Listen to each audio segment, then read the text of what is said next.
Hi guys, this is Hirosaki. This story is all about what if Naruto had the blood of both Shinto Greek gods. Naruto Uchiha, the son of Hades, grandson of the Amaterasu, and great-grandson of the Chaos. Dark Naruto, smart Naruto. Find out here. Welcome aboard. Chapter 12, Don't Look in the Eye. Naruto, Annabeth, Grover and Percy, walking through the woods along the New Jersey riverbank, the glow of New York City making the night sky yellow behind them, and the smell of the Hudson reeks in their noses. Grover was shivering and braying, his big goat eyes turned slit-pupiled and full of terror. Three kindly ones. All three at once. Percy was pretty much in shock himself. The explosion of bus windows still rang in his ears. But Annabeth kept pulling along, saying, "Come on. The farther away we get the better." All our money was back there, Percy reminded her. Our food and clothes. Everything. Well, maybe if you hadn't decided to jump into the fight, what did you want me to do? Let you get killed? You didn't need to protect me, Percy. I would have been fine. Besides, the situation was already under control. Sliced like sandwich bread, Grover put in, but fine. Shut up, the goat boy, said Annabeth. Grover brayed mournfully. Tin cans?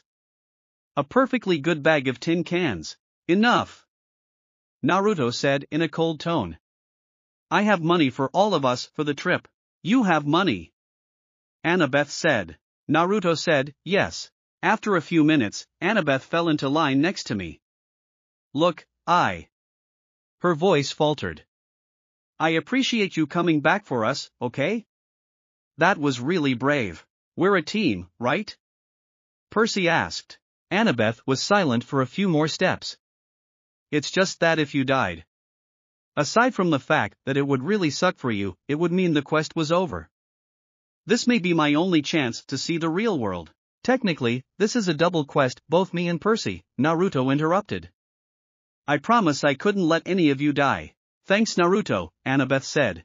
The storm finally subsided, leaving them in total darkness as they drifted back into silence once, well until Percy broke it. You haven't left Camp Half-Blood since you were 7? He asked Annabeth. No. Only short field trips. My dad, the history professor. Yeah. It didn't work out for me living at home. I mean, Camp Half-Blood is my home, Annabeth said.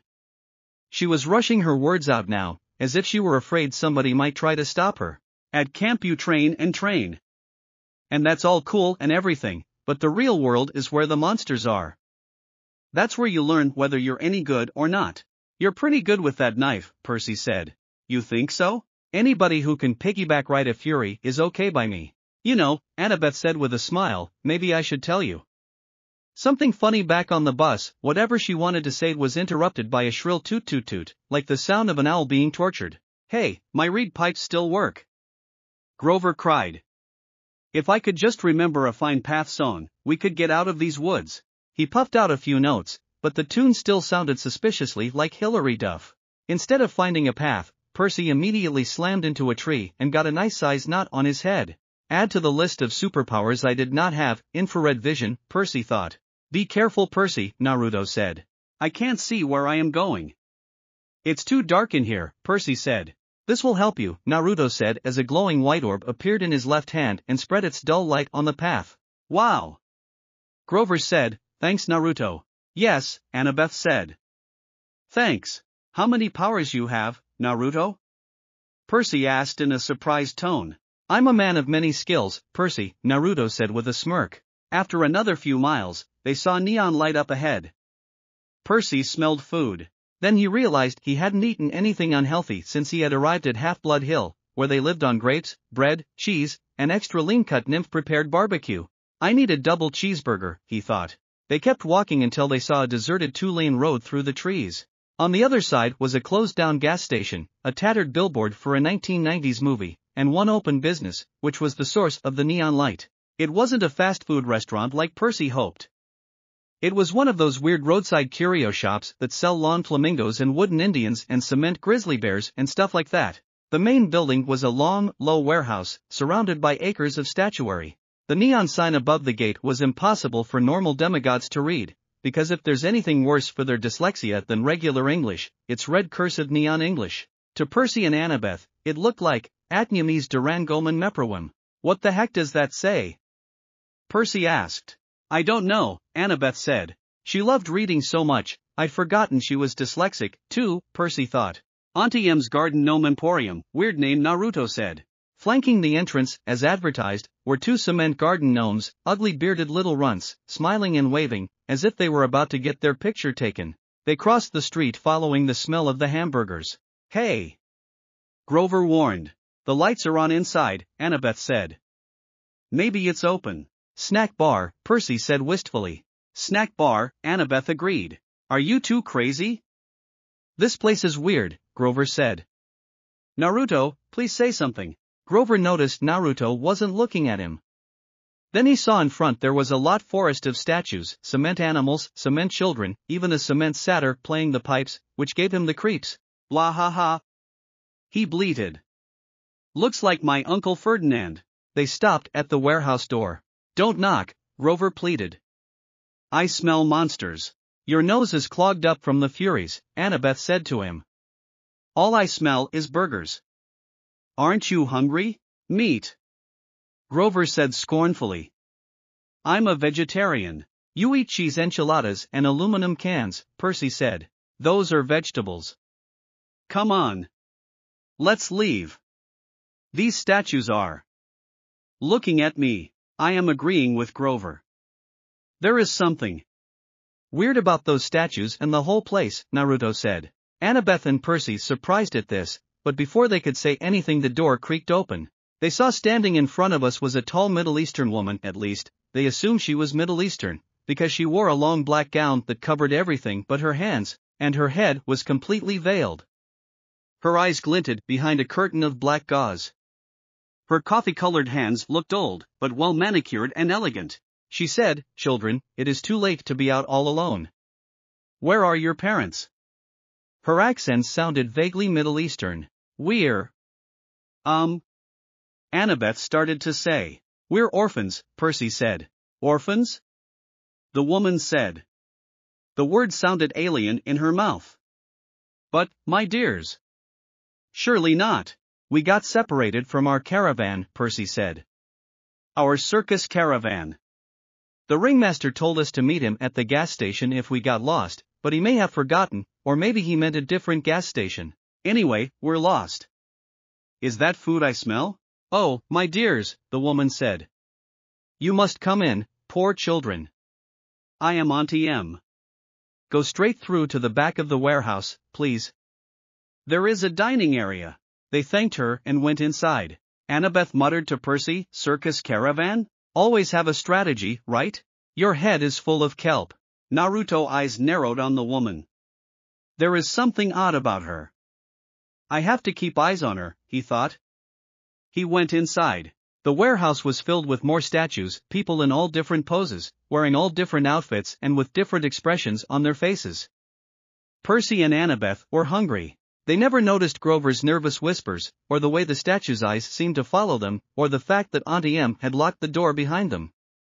All they cared about was finding the dining area. As soon as they go to the back of the place, they noticed a fast food counter with a grill, a soda fountain, a pretzel heater, and a nacho cheese dispenser. Everything you could want, plus a few steel picnic tables out front. Please, sit down, Auntie M said. Awesome, Percy said. Auntie M said, and this is free. It is my treat, for such nice orphans. Thank you, ma'am, Annabeth said. Auntie M stiffened, as if Annabeth had done something wrong, but then the old woman relaxed just as quickly. Only Naruto noticed this. Quite all right, Annabeth, she said. You have such beautiful gray eyes, child. How she knew Annabeth's name. We had never introduced ourselves, Naruto thought. Their hostess disappeared behind the snack counter and started cooking. Before we knew it, she'd brought us plastic trays heaped with double cheeseburgers, vanilla shakes, and XXL servings of French fries. Naruto only ate because he didn't smell anything wrong with him. He was slowly eating his food, but had kept eyeing on the woman. Percy was halfway through my burger before he remembered to breathe and Annabeth slurped her shake. Grover picked at the fries, and eyed the tray waxed paper liner as if he might go for that, but he still looked too nervous to eat. What's that hissing noise? He asked. Percy listened, but didn't hear anything. Annabeth shook her head. Snakes, Naruto thought. Hissing? Auntie M asked. Perhaps you hear the deep fryer oil. You have keen ears, Grover. I take vitamins. For my ears, Grover said. That's admirable, Auntie M said. But please, relax. She ate nothing. She hadn't taken off her headdress, even to cook, and now she sat forward and interlaced her fingers and watched them eat. Percy was feeling satisfied after the burger and a little sleepy, but he decided to be nice and make some small talk their hostess. So, you sell gnomes, he said, trying to sound interested. Oh, yes, Auntie M said. And animals. And people. Anything for the garden. Custom orders. Statuary is very popular, you know. A lot of business on this road? Not so much, no. Since the highway was built. Most cars, they are not going this way now. I must cherish every customer I get. Suddenly Percy felt somebody else was looking at him. He turned, but it was just a statue of a young girl holding an Easter basket. The detail was incredible, much better than most garden statues. But something was wrong with her face. It looked as if she were startled, or even terrified. Naruto narrowed his eyes on the statue. He activated his Sharingan and saw the faint energy signature on all states. These were real people, he thought. Ah, Auntie M said sadly to Percy. You notice some of my creations do not turn out well. They are marred. They do not sell. The face is the hardest to get right. Always the face. You make these statues yourself? Percy asked. Oh, yes. Once upon a time, I had 2 sisters to help me in the business, but they have passed on, and Auntie M is alone. I have only my statues. This is why I make them, you see. They are my company. The sadness in her voice sounded so deep and so real that Percy couldn't help feeling sorry for her. Annabeth had stopped eating. She sat forward and said, 2 sisters? It's a terrible story, Auntie M said. Not one for children, really. You see, Annabeth, a bad woman was jealous of me, long ago, when I was young. I had a boyfriend, you know, and this bad woman was determined to break us apart. She caused a terrible accident. My sisters stayed with me. They shared my bad fortune as long as they could, but eventually they passed on. They faded away. I alone have survived, but at a price. Such a price. Medusa, so she is Medusa, Naruto thought. Percy wasn't sure what she meant, but he felt bad for her. Poor old lady. Who would want to hurt somebody so nice? He thought. Naruto looked at Annabeth and gave her a barely noticeable nod. Percy? Annabeth said and shook Percy to get his attention. Maybe we should go. I mean, the ringmaster will be waiting. Percy noticed she sounded tense. He wasn't sure why. Grover was eating the waxed paper off the tray now and Naruto, his eyes become cold, but if Auntie M found that all strange, she didn't say anything. Such beautiful gray eyes, Auntie M told Annabeth again. Yes, it has been a long time since I've seen gray eyes like those. She reached out as if to stroke Annabeth's cheek, but Annabeth stood up abruptly. We really should go. Yes. Grover swallowed his waxed paper and stood up. The ringmaster is waiting. Right. Let's go, Percy, Naruto said. Percy didn't want to leave. He felt full and content. Auntie M was so nice. He wanted to stay with her a while. Please, dears, Auntie M pleaded. I so rarely get to be with children. Before you go, won't you at least sit for a pose? A pose? Annabeth asked warily. A photograph. I will use it to model a new statue set. Children are so popular, you see. Everyone loves children. Annabeth shifted her weight from foot to foot. I don't think we can, ma'am. Come on, Percy. Sure, we can, Percy said. He was irritated with Annabeth for being so bossy, so rude to an old lady who just fed us for free. It's just a photo, Annabeth. What's the harm? Idiot, Naruto thought. Yes, Annabeth, the woman purred. No harm. Percy could tell Annabeth and Naruto didn't like it, but they allowed Auntie M to lead them back out the front door, into the garden of statues. Auntie M directed them to a park bench next to the stone satyr. Now, Auntie M said, I'll just position you correctly. The young girl in the middle, I think, and the two young gentlemen on either side, or the last handsome boy behind the girl since he is a bit taller. Not much light for a photo, Percy remarked. Oh, enough, Auntie M said. Enough for us to see each other, yes? Where's your camera? Grover asked. Auntie M stepped back, as if to admire the shot. Now, the face is the most difficult. Can you smile for me please, everyone? A large smile? Grover glanced at the cement satyr next to him, and mumbled, that sure does look like Uncle Ferdinand. Grover, Auntie M chastised, look this way, dear. She still had no camera in her hands. Percy, Annabeth said. Percy wanted to listen to Annabeth, but he was fighting the sleepy feeling, the comfortable lull that came from the food and the old lady's voice. I will just be a moment, Auntie M said. You know, I can't see you very well in this cursed veil. Percy, something's wrong, Annabeth insisted. Wrong? Auntie M said, reaching up to undo the wrap around her head. Not at all, dear. I have such noble company tonight. What could be wrong? That is Uncle Ferdinand. Grover gasped. Look away from her.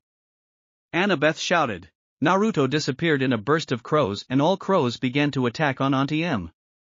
While Annabeth whipped her Yankees cap onto her head and vanished. She pushed Grover and Percy both off the bench. Percy was on the ground. He heard Grover scrambling off in one direction, Annabeth in another. But he was too dazed to move. He heard Auntie M screamed, Ah!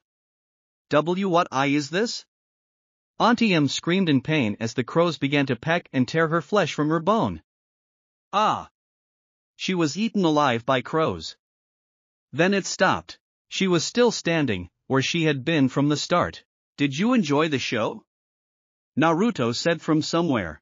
I would enjoy killing you, son of death, Auntie M shouted angrily. Yes, but you don't have enough power to kill me. Auntie M said, I'll see you later, but first. She turned her attention to Percy and smiled. Percy was freaking out. Heard a strange, rasping sound above me. His eyes rose to Auntie M's hands, which had turned gnarled and warty, with sharp bronze talons for fingernails. He almost looked higher, but somewhere off to his left Annabeth screamed, No! Don't!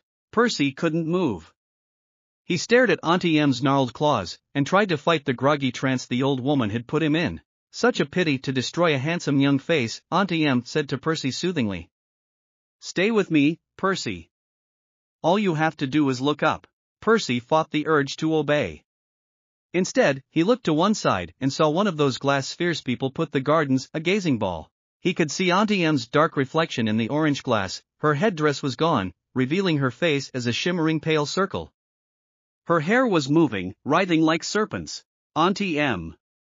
Auntie M, how could I have been so stupid? He thought. The gray-eyed one did this to me, Percy, Medusa said, and she didn't sound anything like a monster. Annabeth's mother, the cursed Athena, turned me from a beautiful woman into this. Don't listen to her. Annabeth's voice shouted, somewhere in the statuary. Run, Percy. Silence. Medusa snarled. Then her voice modulated back to a comforting purr. You see why I must destroy the girl, Percy. She is my enemy's daughter. I shall crush her statue to dust. But you, dear Percy, you need not suffer. No, Percy muttered. He tried to make his legs move. Do you really want to help the gods? Medusa asked. Do you understand what awaits you on this foolish quest, Percy? What will happen if you reach the underworld? Do not be a pawn of the Olympians, my dear. You would be better off as a statue. Less pain. Less pain. Idiot, Naruto said from somewhere. Suddenly an invisible force slammed on Medusa and sent her away from Percy. Arg! She yelled, her snake hair hissing and spitting. Percy scrambled away and hid in the statuary. Right next to him, Annabeth's voice said, Percy. Percy jumped so high his feet nearly cleared a garden gnome. Geez! Don't do that! Annabeth took off her Yankees cap and became visible. You have to cut her head off. What? Are you crazy?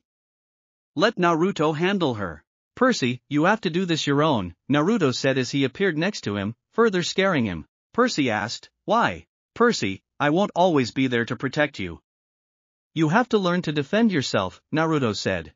Percy was unsure about that, but Annabeth said, Medusa is a menace. She's evil. I'd kill her myself, but... She swallowed, as if she were about to make a difficult admission. But you've got the better weapon. Besides, I'd never get close to her. She'd slice me to bits because of my mother. You've got a chance. What? I can't, Percy said. Look, do you want her turning more innocent people into statues?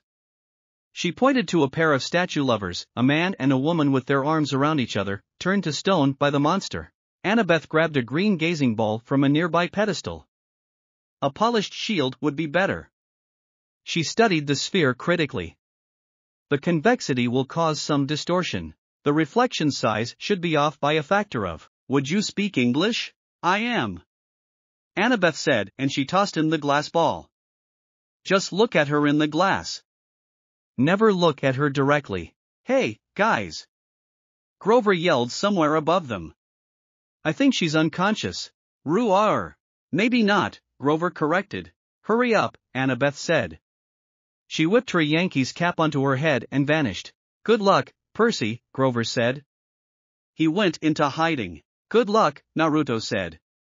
Use the lessons Chiron taught you back in school, use your brain on this one. His eyes turned red and he slowly sank into the ground. Easy for you, Percy thought. He took out his pen and uncapped it. The bronze blade of Riptide elongated in his hand. He followed the hissing and spitting sounds of Medusa's hair.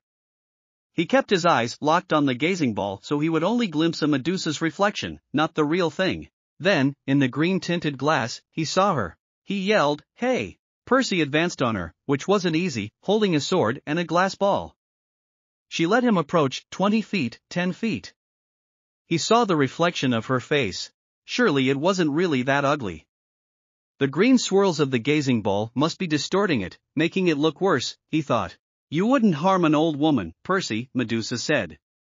I know you wouldn't. Percy hesitated, fascinated by the face he saw reflected in the glass, the eyes that seemed to burn straight through the green tint, making his arms go weak. Percy, don't listen to her. Grover shouted from his hiding. Medusa cackled. Too late. She lunged at Percy with her talons. Percy slashed up with his sword, and then heard a sickening shock.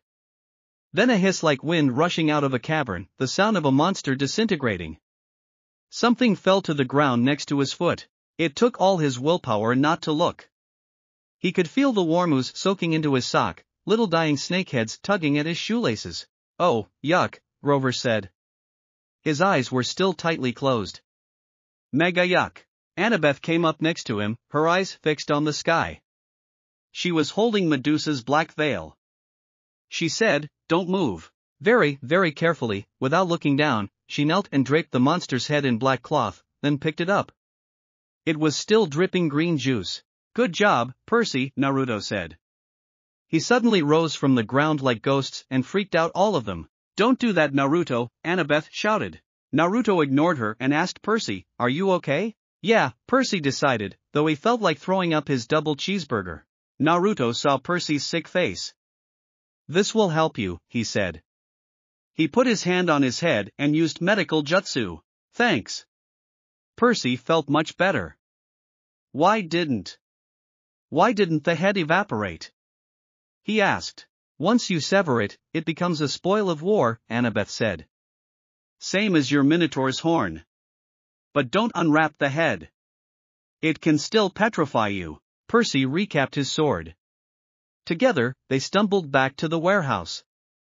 They found some old plastic grocery bags behind the snack counter and double-wrapped Medusa's head. They plopped it on the table where they had eaten dinner and sat around it. Percy said, so we have Athena to thank for this monster? Annabeth flashed him an irritated look. Your dad, actually. Don't you remember? Medusa was Poseidon's girlfriend. They decided to meet in my mother's temple. That's why Athena turned her into a monster. Medusa and her two sisters who had helped her get into the temple, they became the three Gorgons. That's why Medusa wanted to slice me up, but she wanted to preserve you as a nice statue. She's still sweet on your dad. You probably reminded her of him. Percy's face was burning. Oh, so now it's my fault we met Medusa. Annabeth straightened. In a bad imitation of Percy's voice, she said, "It's just a photo, Annabeth." "What's the harm?" "Forget it," Percy said. "You're impossible. You're insufferable. Hey!" Grover interrupted. "You two are giving me a migraine, and satyrs don't even get migraines. What are you going to do with the head, Percy?" Naruto asked. Percy stared at the thing. One little snake was hanging out of a hole in the plastic. The words printed on the side of the bag said, "We appreciate your business." He was angry, not just with Annabeth or her mom, but with all the gods for this whole quest, for getting them blown off the road and in 2 major fights the very first day out from camp. At this rate, they had never made it to LA alive, much less before the summer solstice. What had Medusa said? Percy thought. "Do not be a pawn of the Olympians, my dear. You would be better off as a statue." He got up. "I'll be back. Percy," Annabeth called after me. "What are you?" Percy searched the back of the warehouse until he found Medusa's office. Her account book showed her 6 most recent sales, all shipments to the underworld to decorate Hades and Persephone's garden. According to one freight bill, the underworld's billing address was DOA Recording Studios, West Hollywood, California.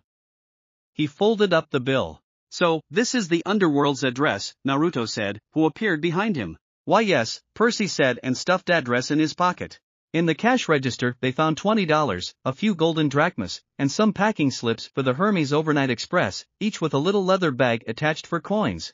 Percy rummaged around the rest of the office until he found the right size box.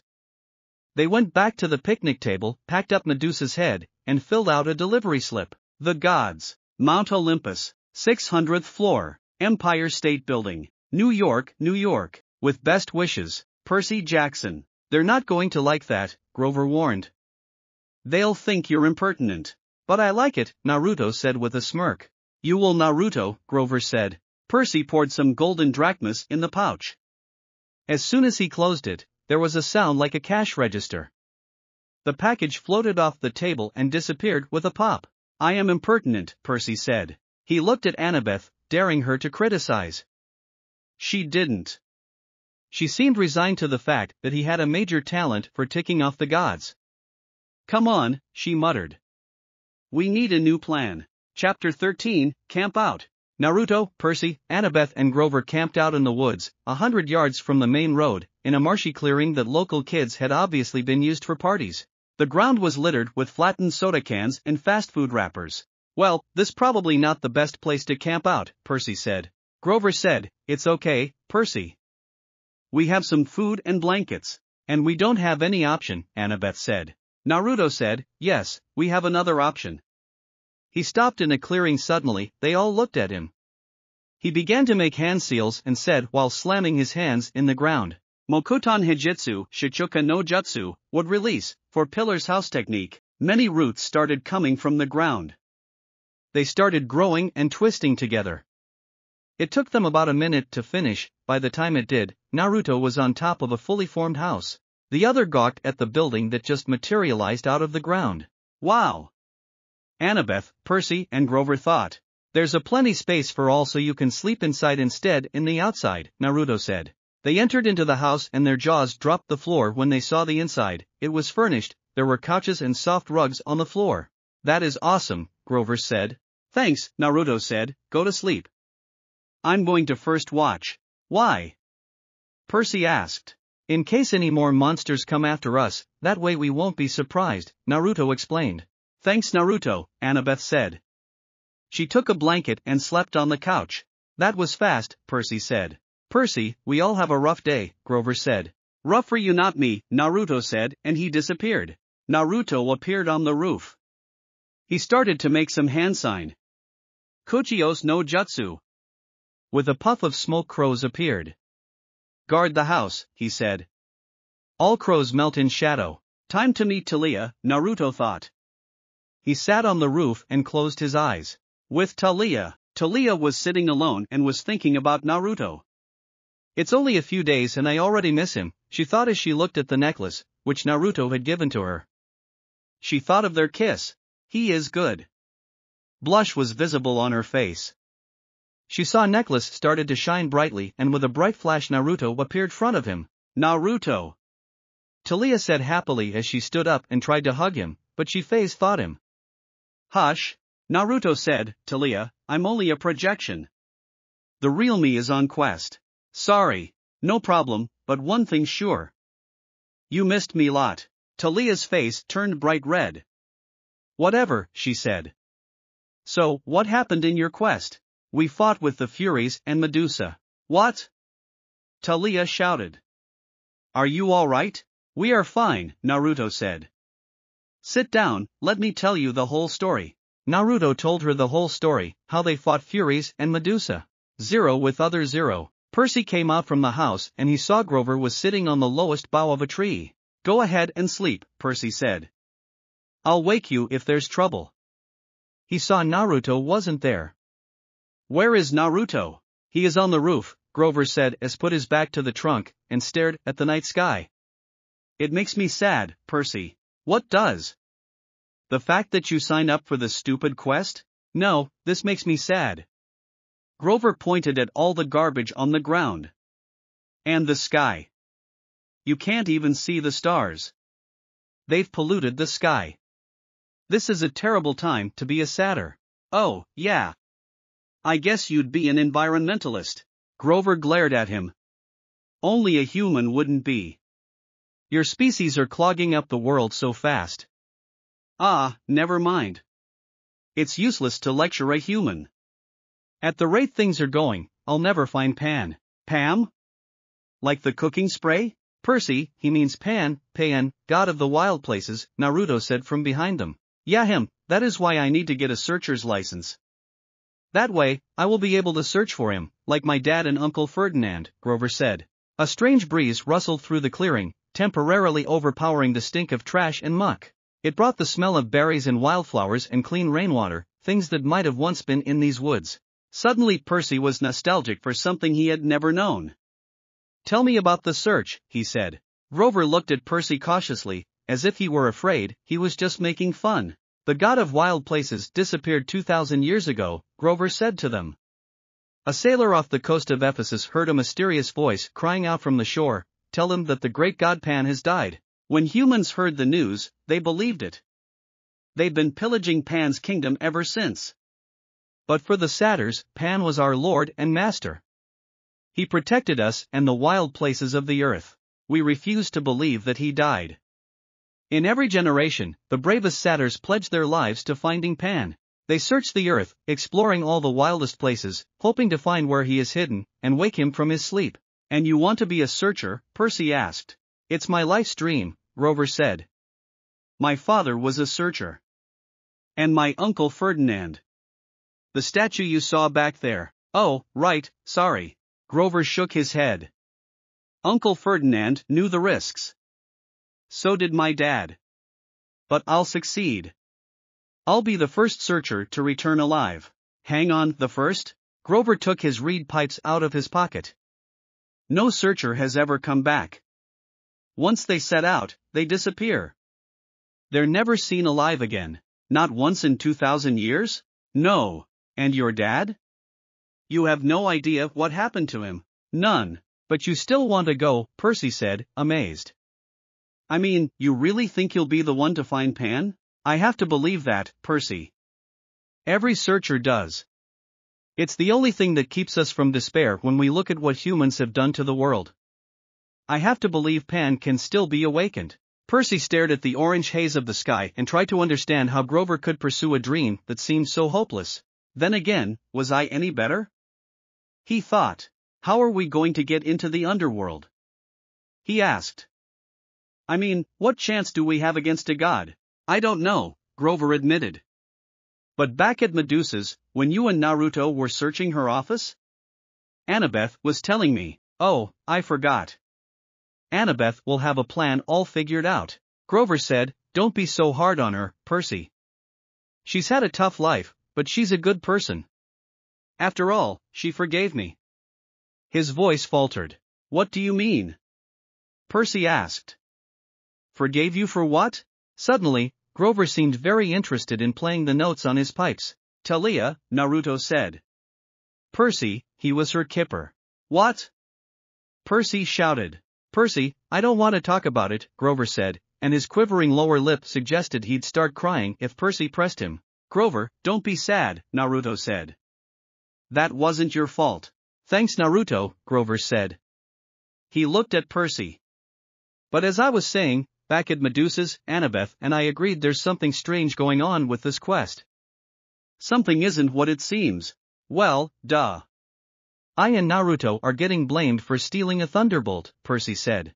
That's not what I mean, Grover said. The kindly ones were sort of holding back. Like Mrs. Dodds at Yancey Academy.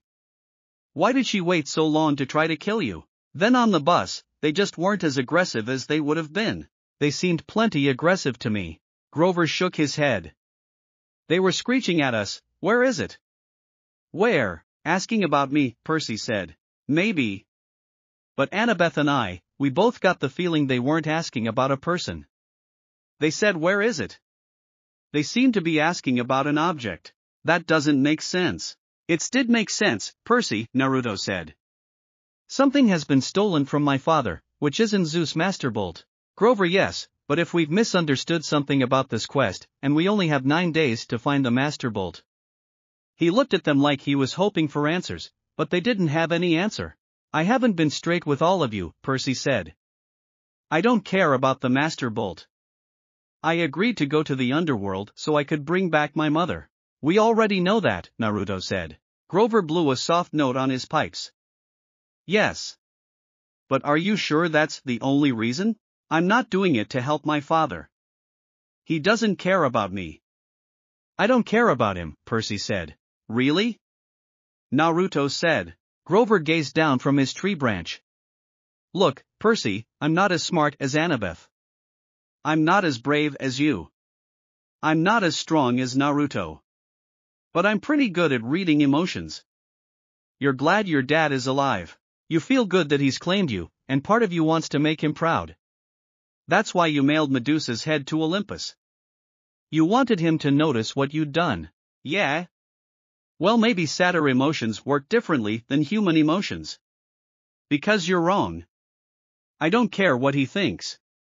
Percy said, a bit irritated. Grover pulled his feet up onto the branch. Okay, Percy. Whatever.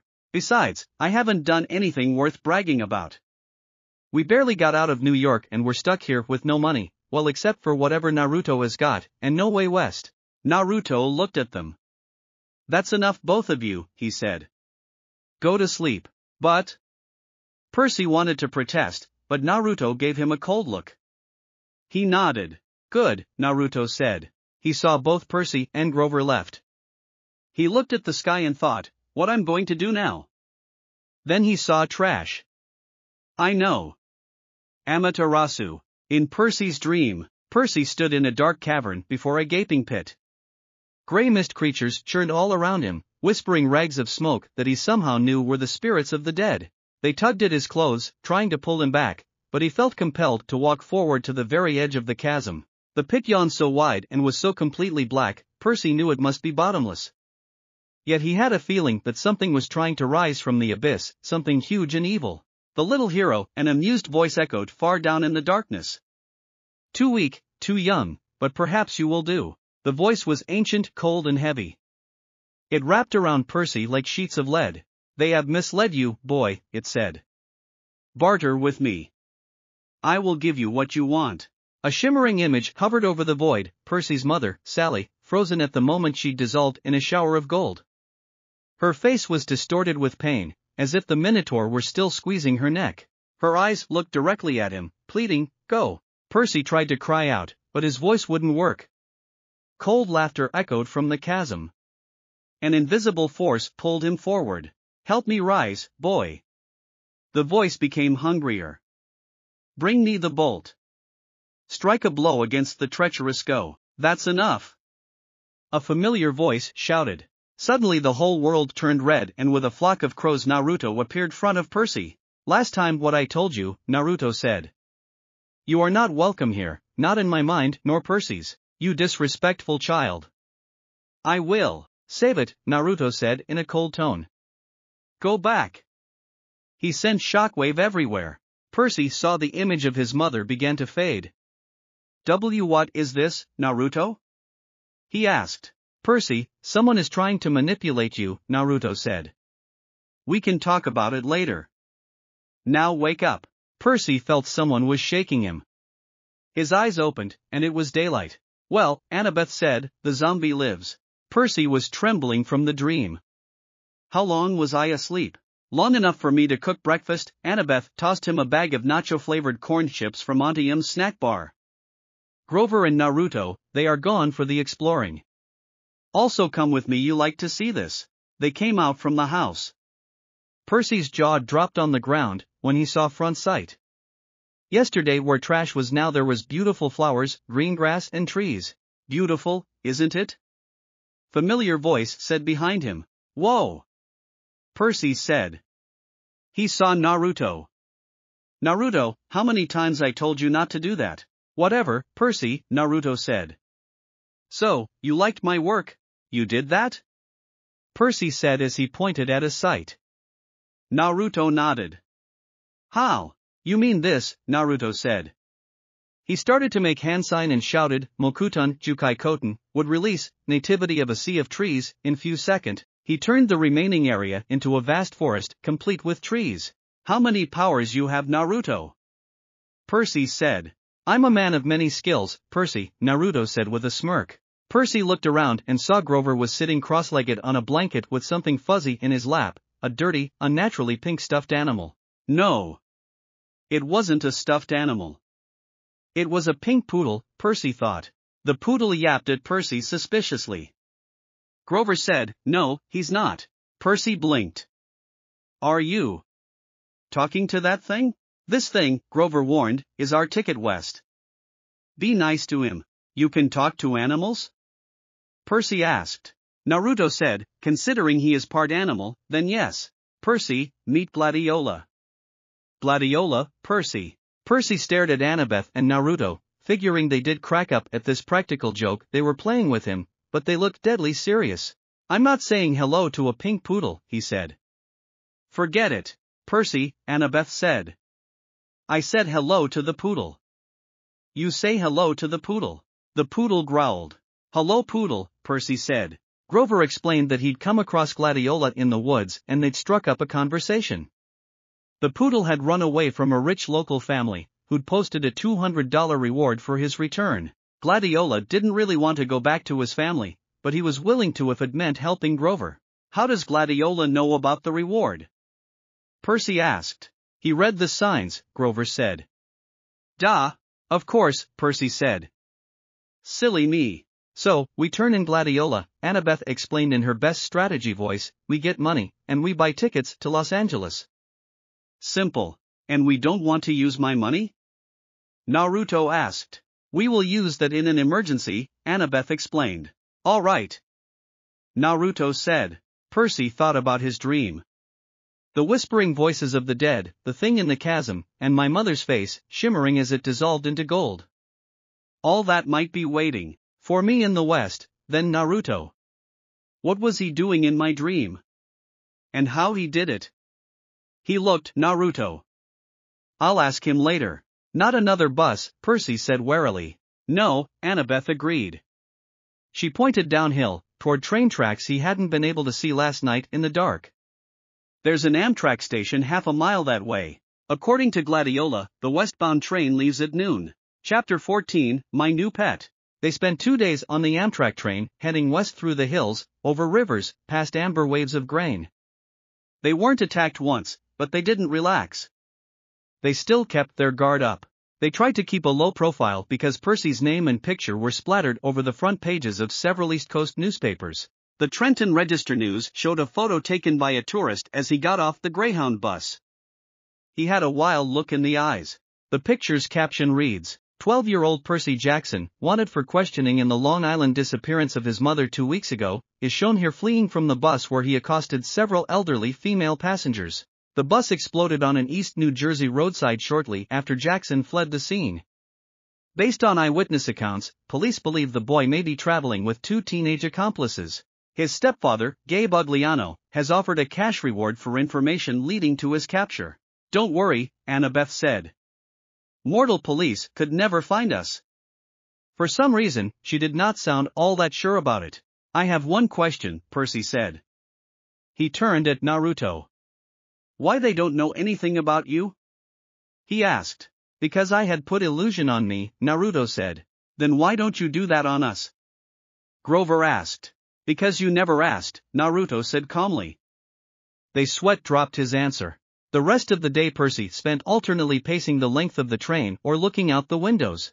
On the way to their destination, Percy spotted a family of centaurs galloping across a wheat field, bows at the ready, as they hunted lunch.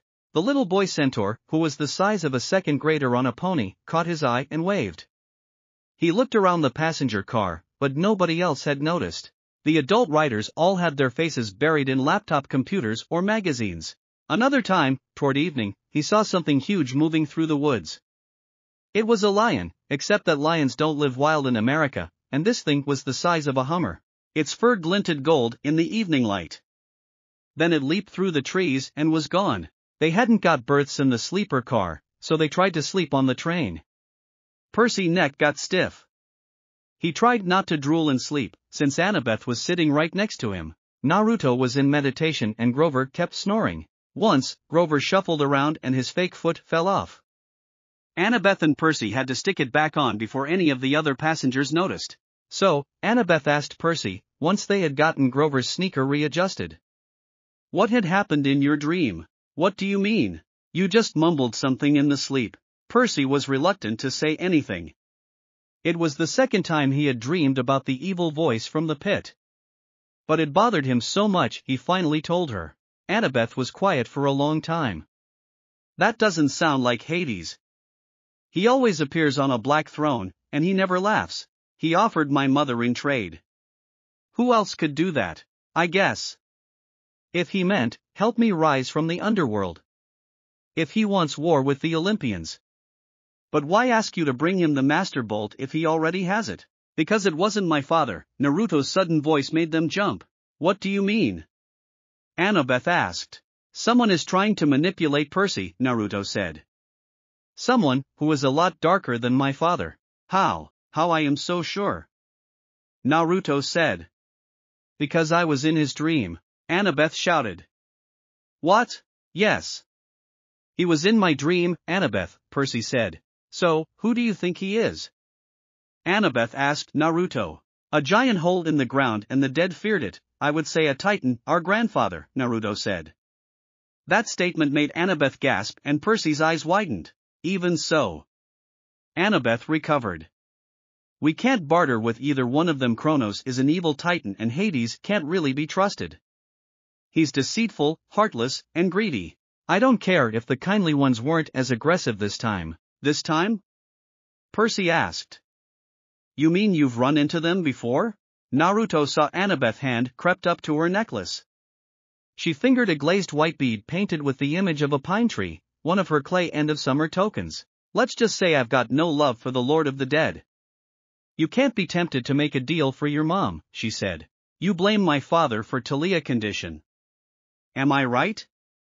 Naruto asked. "Why yes," Annabeth said. "Are you angry at me?" she asked. "No, why should I angry at you?" Naruto asked. "Because he is your father," Annabeth said. "Yes, but I've never met him," Naruto said. "Also don't worry about Talia. I have promised her that I will find a way to free her." Annabeth said, "Thanks. What would you do if your father were kidnapped like my mother?" Percy asked Annabeth. "That's easy," Annabeth said. "I'd leave him to rot." Percy said, "You're not serious?" Annabeth's gray eyes fixed on Percy. She wore the same expression she'd worn in the woods at camp, the moment she drew her sword against the hellhound. "My dad's resented me since the day I was born, Percy," she said. "He never wanted a baby. When he got me, he asked Athena to take me back and raise me on Olympus because he was too busy with his work. She wasn't happy about that. She told him heroes had to be raised by their mortal parent. But how? I mean, I guess you weren't born in a hospital." I appeared on my father's doorstep, in a golden cradle, carried down from Olympus by Zephyr the West Wind. You'd think my dad would remember that as a miracle, right? Like, maybe he'd take some digital photos or something. But he always talked about my arrival as if it were the most inconvenient thing that had ever happened to him. When I was 5, he got married and totally forgot about Athena. He got a regular mortal wife, and had 2 regular mortal kids, and tried to pretend I didn't exist. Naruto didn't say anything and Percy didn't know what to say to that, so he looked out the window just as the lights of nearby city passed by. He wanted to make her feel better after she said all that. My mom married a really awful guy, Percy started, and she turned her head back to him. Grover said she did it to protect me, to hide me in the scent of a human family. Maybe that's what your dad was thinking. Annabeth kept worrying at her necklace. She was pinching the gold college ring that hung with the beads. It was probably her dad's, Percy thought. He doesn't care about me, Annabeth said. His wife, my stepmom, treated me like a freak. She wouldn't let me play with her children. My dad went along with her. Whenever something dangerous happened, something with monsters, they would both look at me resentfully, like, how dare you put our family at risk? Finally, I took the hint. I wasn't wanted. I ran away. How old were you? Same age as when I started camp. 7. But you couldn't have gotten all the way to Half-Blood Hill by yourself. Not alone, no. Athena watched over me, guided me to help. I made a couple of unexpected friends who took care of me, for a short time, anyway. I think that all half-blood has crap childhoods, Naruto said. They did agree with him. So, what was your childhood like, Naruto? Annabeth asked. My whole life I saw nothing but blood, war and death, Naruto said. He looked toward Annabeth. I have something for you, Annabeth. Take my hand. Why? Trust me, Naruto said. Annabeth nodded and put her hand on his hand. Now close your eyes. She closed her eyes. Annabeth felt some pulling sensation. Now open your eyes, Naruto said. When Annabeth opened her eyes, she found herself in a dark room. Where are we? She asked. Naruto pointed behind her and said, see yourself. She turned her back and saw Talia, who was looking at her with a shocked expression. Hey Anna. Annabeth, Talia said. Annabeth nodded. She tried to hug Talia, but she passed through her. You can't hug her, Annabeth. We are just projection, Naruto said. Talia, Annabeth said. Her eyes were streaming with tears. You have grown up, Annabeth, Talia said with a small smile. She looked at Naruto. Thanks. No problem, anything for you, Naruto said. 30 minutes later, with Percy. Percy saw Annabeth and Naruto were sitting in front of him from last 30 minutes. What are they doing? He thought. Then he saw they were waking up. Annabeth opened her teary eyes and hugged Naruto. Thank you. Thank you, she said. You are welcome, Naruto said. Percy looked confused. Hey! What happened? He asked. Annabeth released Naruto from her hug. She wiped her tears away and looked toward Percy. I need Talia. How? Percy said. All time you two were here, in front of me. Percy, there are many ways you can contact another person without moving from the spot, Naruto said. Percy wanted to ask what happened, but Annabeth seemed lost in memories. So he listened to the sound of Grover snoring and gazed out the train windows as the dark fields of Ohio raced by. Toward the end of the second day on the train, June 13th, 8 days before the summer solstice, they passed through some golden hills and over the Mississippi River into St. Louis. Annabeth craned her neck to see the gateway arch, which looked to Percy like a huge shopping bag handle stuck in the city. I want to do that, Annabeth sighed. What? Percy asked. Build something like that. You ever see the Parthenon, Percy? No, only in pictures, Percy said. Naruto said, yes. Really, when? Percy asked Naruto. Last year, Naruto answered. Someday, I'm going to see it in person. I'm going to build the greatest monument to the gods, ever. Something that'll last 1,000 years, Annabeth said. Percy laughed. You? An architect? Percy, never laugh at anyone's dream. People who don't have dreams don't have much. Naruto said. Percy felt ashamed. Annabeth smiled at Naruto. Thank you, she said.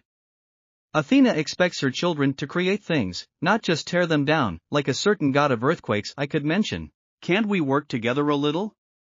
Percy pleaded. I mean, didn't Athena and Poseidon ever cooperate? I guess. The chariot, Annabeth said tentatively. My mom invented it, but Poseidon created horses out of the crests of waves. So, they had to work together to make it complete. Then we can cooperate, too. Right? Percy asked as they entered the city and the arch disappeared behind a hotel. I suppose. Annabeth said at last. Good to know, you two can work together, Naruto said. They pulled into the Amtrak station downtown. The intercom told them they had a 3-hour layover before departing for Denver. Grover stretched. Before he was even fully awake, he said, food. Come on, the goat boy, Annabeth said.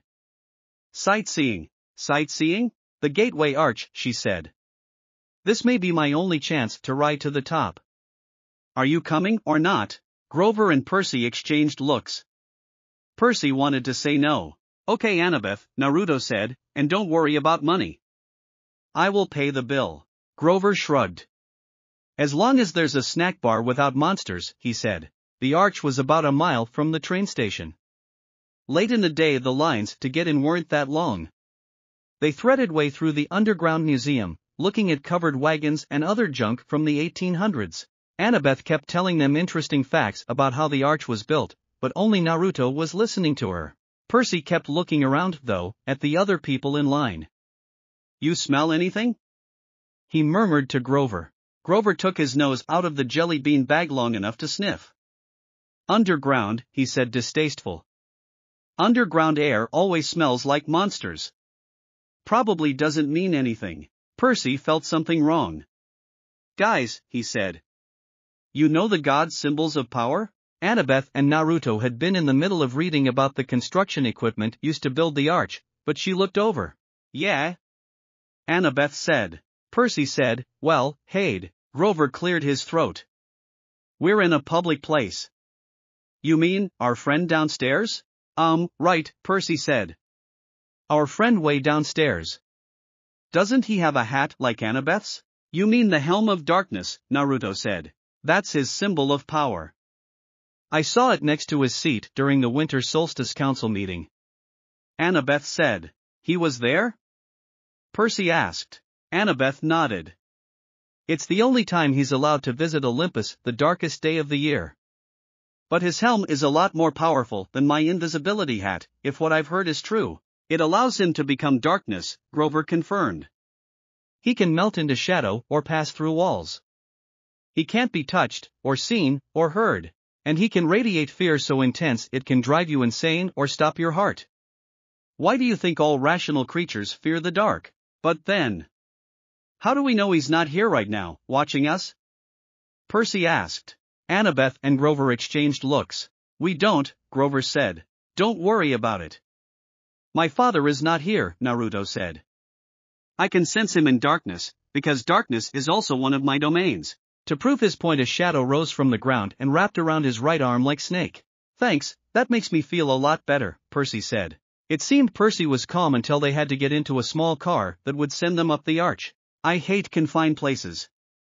They make me nuts, Percy thought.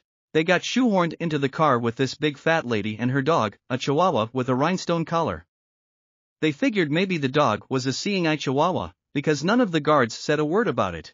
They started going up. Inside the arch, Percy had never been in an elevator that went into a curve, and his stomach wasn't too happy about it. No parents?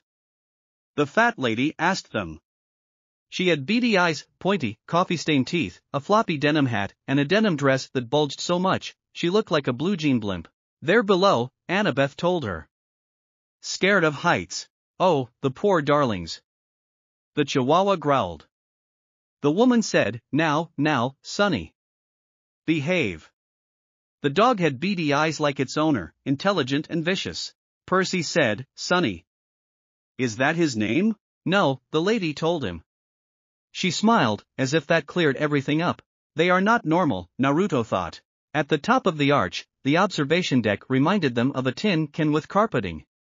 Rows of tiny windows looked out over the city on one side and the river on the other. The view was okay, but it was making Percy sick a bit.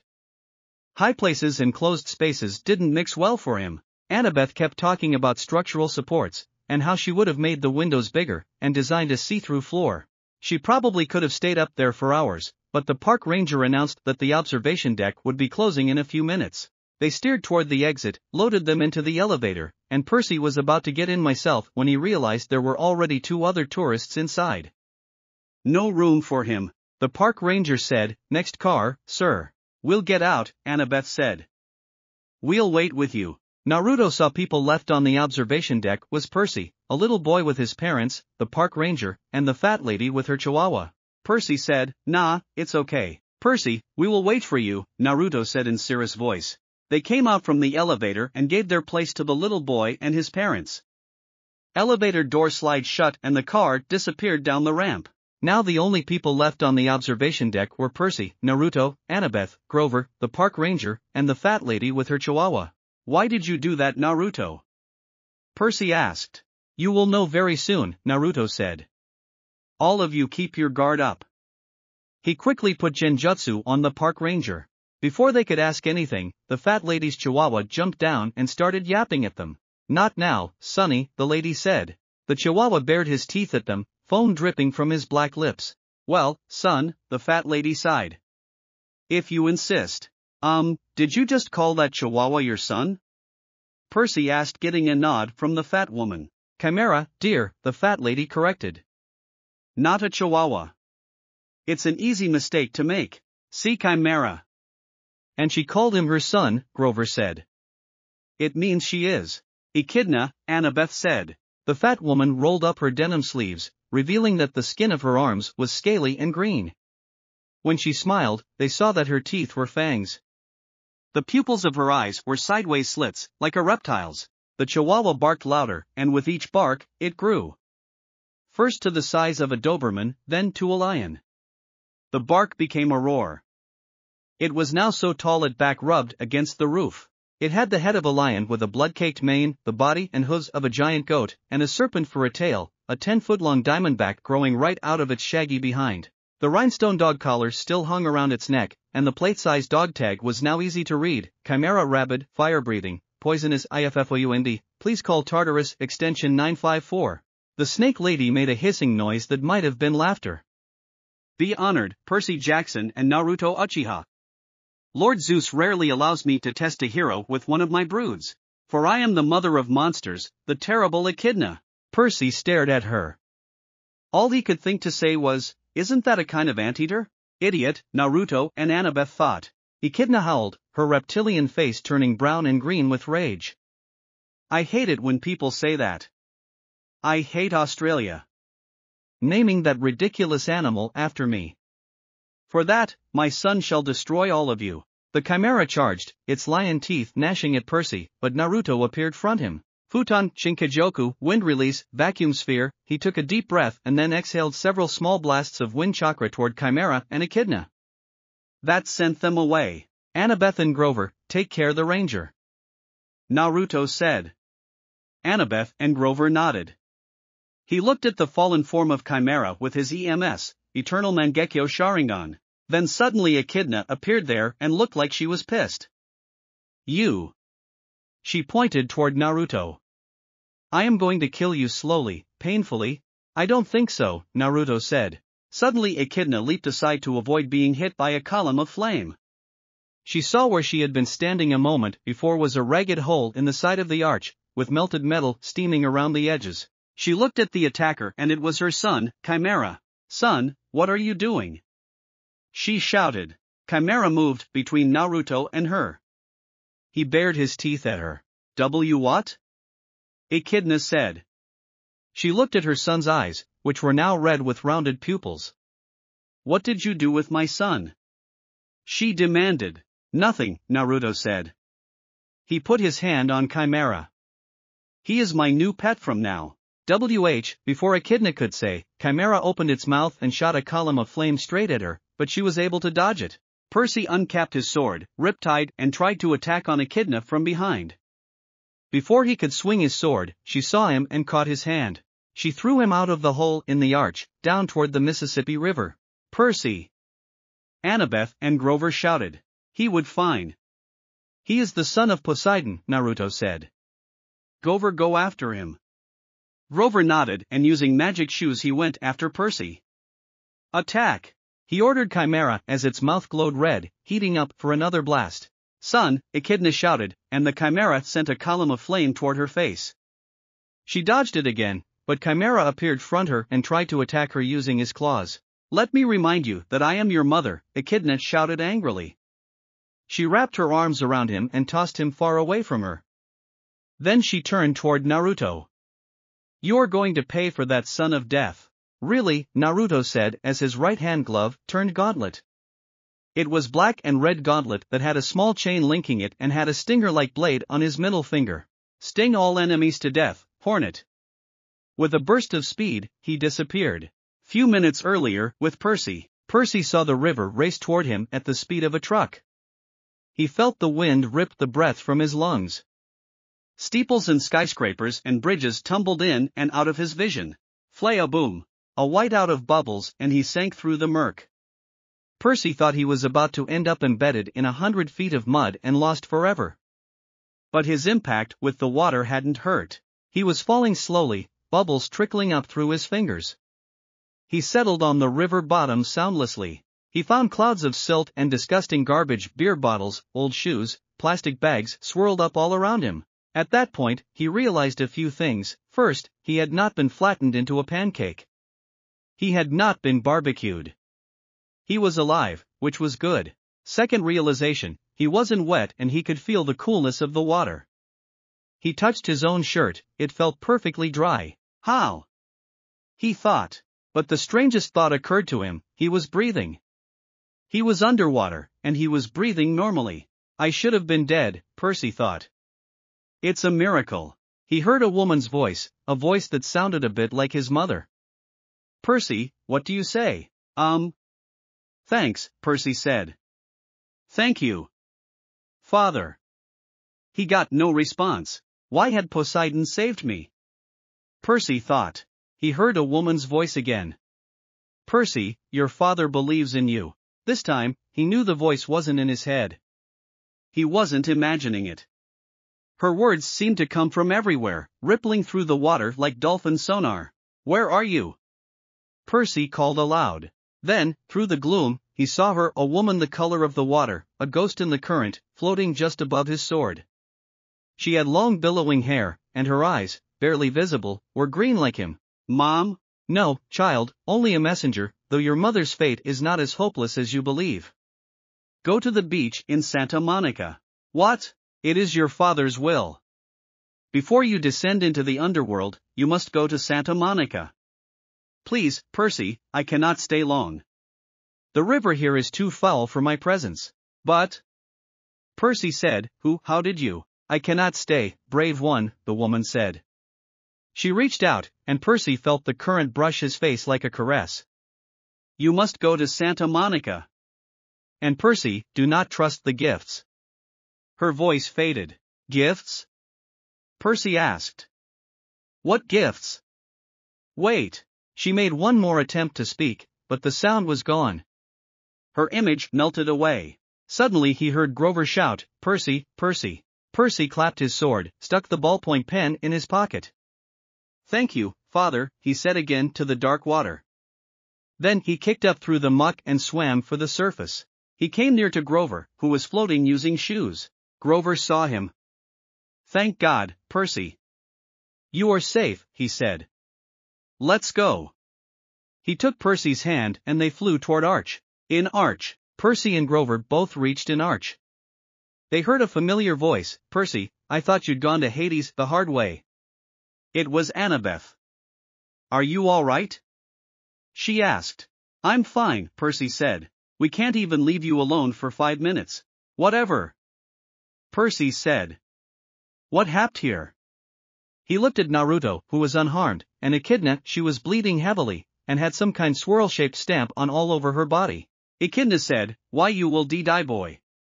I will see. However, she didn't have time to say before Naruto disappeared and reappeared from behind her. Another few cuts, swirl appeared on her body. She had mouthed a cry of pain before she dropped to her knees holding her mouth and throat. The black blood just dripped and drooled all over the floor. Suddenly Naruto appeared in front of her and stared at her with his cold eyes. "This is the end," he said. Echidna looked at him with fear as he stabbed his stinger on one of the swirls. "Nu!" she shouted. A larger swirl quickly spread out from her wound and destroyed her body completely.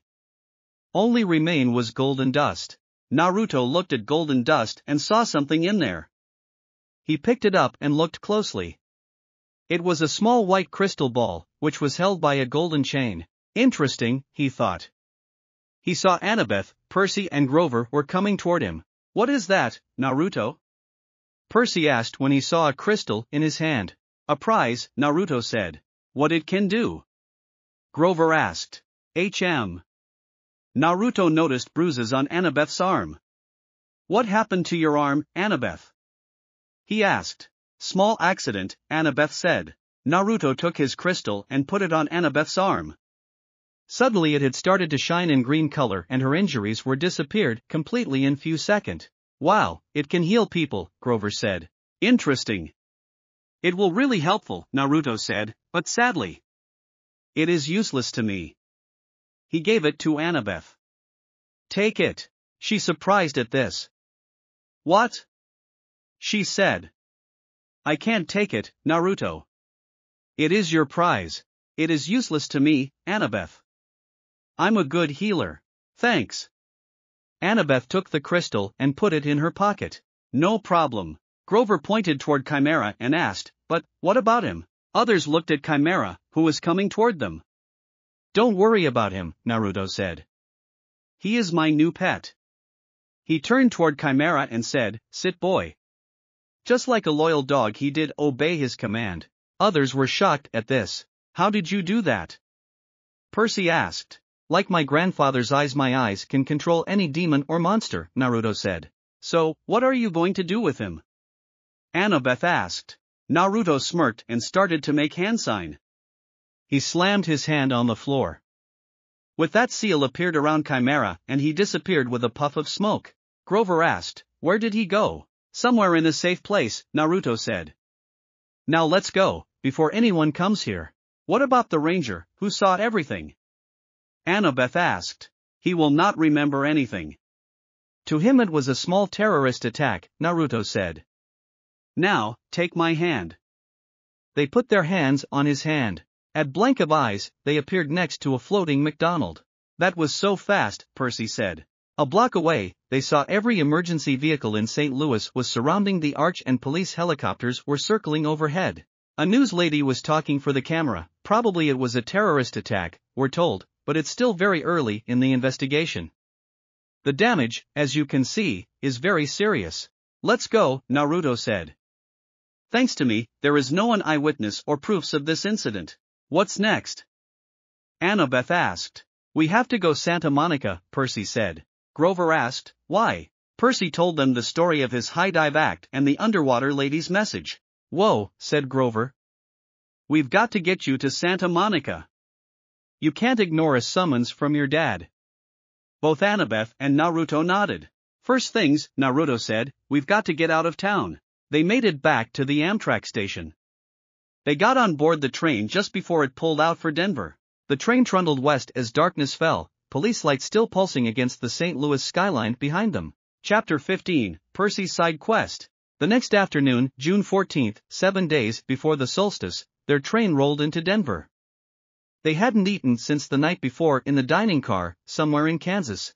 They hadn't taken a shower since Half-Blood Hill, making them pretty noticeable to the other passengers. As for Naruto, he looked neat and clean. They didn't know how. "Let's try to contact Chiron," Annabeth said. "I want to tell him about your talk with the river spirit." "We can't use phones, right?" Percy said. "I'm not talking about phones." They wandered through downtown for about half an hour, though Percy wasn't sure what Annabeth was looking for, but Naruto had some clue. The air was dry and hot, which felt weird after the humidity of St. Louis. Finally, they found an empty do-it-yourself car wash. They veered toward the stall farthest from the street, keeping our eyes open for patrol cars. They were four adolescents hanging out at a car wash without a car. Any cop worth his donuts would figure they were up to no good. What exactly are we doing? Percy asked. Grover took out the spray gun. It's 75 cents, he grumbled.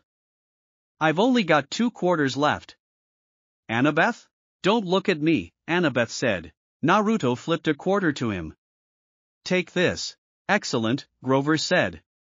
We could do it with a spray bottle, of course, but the connection isn't as good, and my arm gets tired of pumping. Percy asked, what are you talking about? He fed in the quarters and set the knob to find mist. IMING. Instant messaging? Iris messaging, Naruto corrected. Yes, Annabeth said, the rainbow goddess Iris carries messages from the gods. If you know how to ask, and she's not too busy, she'll do the same for half-bloods. You summon the goddess with a spray gun? Grover pointed the nozzle in the air and water hissed out in a thick white mist. Unless you know an easier way to make a rainbow. Everyone looked at Naruto. What? Naruto asked them. Can you make a rainbow? Grover asked. You think I can do anything, Naruto said. Sorry, Yes, I can make a rainbow, Naruto said. Everybody's face faltered at that answer. He used water manipulation to make small rainbow. Annabeth raised the drachma over her head. Oh goddess, accept our offering. She threw the drachma into the rainbow. It disappeared in a golden shimmer. Half-Blood Hill, Annabeth requested. For a moment, nothing happened. Then they saw through the mist at Strawberry Fields, and the Long Island Sound in the distance. The image seemed to be set on the porch of the big house. Standing with his back to us on the railing was a sandy-haired guy in shorts and an orange tank top. He was holding a bronze sword and seemed to be staring intently at something down in the meadow. Luke! Percy called. He turned eyes wide. Percy could swear he was standing 3 feet in front of him through a screen of mist, except he could only see the part of him that appeared in the rainbow. Percy! His scarred face broke into a grin. Is that Annabeth, Naruto and Grover too? Thank the gods. Are you guys okay? We're, fine, Annabeth stammered. She was madly straightening her dirty t-shirt, trying to comb the loose hair out of her face. We thought, Chiron, he's down at the cabins. Luke's smile faded. We're having some issues with the campers. Listen, is everything cool with you? Yes, Grover said. What kind of issues? Just then a big Lincoln Continental pulled into the car wash with its stereo turned to maximum hip-hop. As the car slid into the next stall, the bass from the subwoofers vibrated so much, it shook the pavement. Chiron had to "What's that noise?" Luke yelled. I'll take care of it, Naruto said. I'm coming with you, Annabeth said, looking very relieved to have an excuse to get out of sight. They made their way toward the car. Chiron had to break up a fight, Luke shouted to Percy over the music. Things are pretty tense here, Percy. Word leaked out about the Zeus-Poseidon-Hades standoff. We're still not sure how, probably the same scumbag who summoned the Hellhound. Now the campers are starting to take sides. It's shaping up like the Trojan War all over again. Aphrodite, Ares, and Apollo are backing Poseidon and Hades, more or less. Athena is backing Zeus. This is bad, Grover said. I know, Luke said. I never thought Clarissa's cabin would ever be on my dad's side for anything, Percy thought. In the next stall, they heard the boom sound and music sound suddenly stopped. Then after a few minutes later they heard Girly scream. Percy, what happened? Luke asked. I don't know, Percy said. So, what's your status? Luke asked Chiron will be sorry he missed you. They told him pretty much everything, including Percy's dreams. Percy felt so good to see him, to feel like he was back at camp even for a few minutes, that they didn't realize how long they had talked. I wish I could be there, Luke said. We can't help much from here, I'm afraid, but listen. It had to be Hades who took the Master Bolt. He was there at Olympus at the winter solstice. I was chaperoning a field trip and we saw him. I don't think, Luck, Naruto said, who appeared there with Annabeth. Gods can't take each other's magic item directly. I'm sorry, Naruto, but that's true, Luke said, looking troubled. Still. Hades has the Helm of Darkness. How could anybody else sneak into the throne room and steal the Master Bolt? You'd have to be invisible. They were silent, until Luke seemed to realize what he'd said. He looked at Annabeth. "Oh, Annabeth," he protested. "I didn't mean it was you. You and I have known each other forever." "I know you, sorry." "It's okay," Annabeth said. She was little down. "Well, take care of yourself out there in Denver," Luke said. "Goodbye." The mist was gone, and Luke's image faded to nothing. Percy turned to Naruto and Annabeth. "What happened between you two and car driver?" "We heard a boom sound," he asked. Annabeth said, "Well." Flashback starts. Few minutes earlier, Naruto and Annabeth saw the owner of the car was a young guy who looked to be in his early 20s. "Excuse me," Annabeth said. "Could you turn it down a little? Your kind music is a bit loud." "Get lost, you girl," driver said arrogantly. "You don't have any manners," Naruto said, "and don't talk Annabeth like that." "Get lost, you kid, and take your girlfriend with you," driver said. "First, she is not my girlfriend. She is like a little sister to me," Naruto said, "and I will ask again, turn the music down." The driver just growled a little. "No," he said. "Very well," Naruto said. Boom! He did punch the car bonnet with such force, the car flipped over them and crashed upside down. "If you talk to me like that again, next time it wasn't your car, it would be you," Naruto said in a cold tone. The driver looked at Naruto with wide eyes. Then he screamed like a girl and ran away from there. "Idiot," Naruto said. Annabeth started to laugh loudly. "Ha, that was rich," she said. "Thank Naruto, and I never thought you saw me as your little sister." "I always wanted a little sister," Naruto said. Suddenly Annabeth gave him a hug. "It would be my pleasure, if I get brother like you." Naruto gave her a return hug. Annabeth asked, "You don't think after this incident we will get unwanted attention?" "First, no one saw us, and you really think anyone would believe him that 13-year-old boy destroyed his car with one punch," Naruto said. "No. Now, you saw my point." "Let's go, Anna," Naruto said and gave her his rare smile. Annabeth also smiled at her name. Both of them disappeared in swirling of the vortex. Flashback ends. "Well, nothing special," Annabeth said. "So, what did Luke say before?" "Grover and Percy told them everything." "It is bad," Annabeth said. Someone leaked out about the Zeus, Poseidon and Hades standoff, Naruto thought. Suddenly Percy's stomach growled loudly. He blushed with embarrassment. "Come on, let's find some dinner and don't worry about money," Naruto said. A few minutes later, "Take this money." Naruto gave some money to Annabeth. "Go ahead, I'll meet you later," he said. Annabeth asked, "Where are you going?" "Some personal work," Naruto said. "Okay," Annabeth said. Naruto walked toward the dark alley. He stopped and saw no one was there. "You can come out now," he said. Suddenly from nowhere a wolf appeared in front of him. It was a white wolf with crimson markings across its body. "As I thought you can sense me," Wolf said in a feminine voice. "Who are you? Let's talk somewhere." Naruto nodded and both of them disappeared. They appeared on the top of the hill. "Now tell me, who are you?" Naruto asked. He turned around, looked up, saw the rising sun in the sky. In bright flash of light, the wolf turned into a woman. She had long black hair and purple eyes like him. She would be considered a very beautiful woman. She had warmth aura that was radiating life force and hope. "I am Amaterasu, the goddess of the sun, but also of the universe," Amaterasu said. "Why, you are my..." Naruto said. "Grandmother." Amaterasu came closer to Naruto and put her hand on his head. "I'm here to talk with you." Suddenly Naruto started to shine and flame like black aura. With those crimson markings appeared on his shoulders.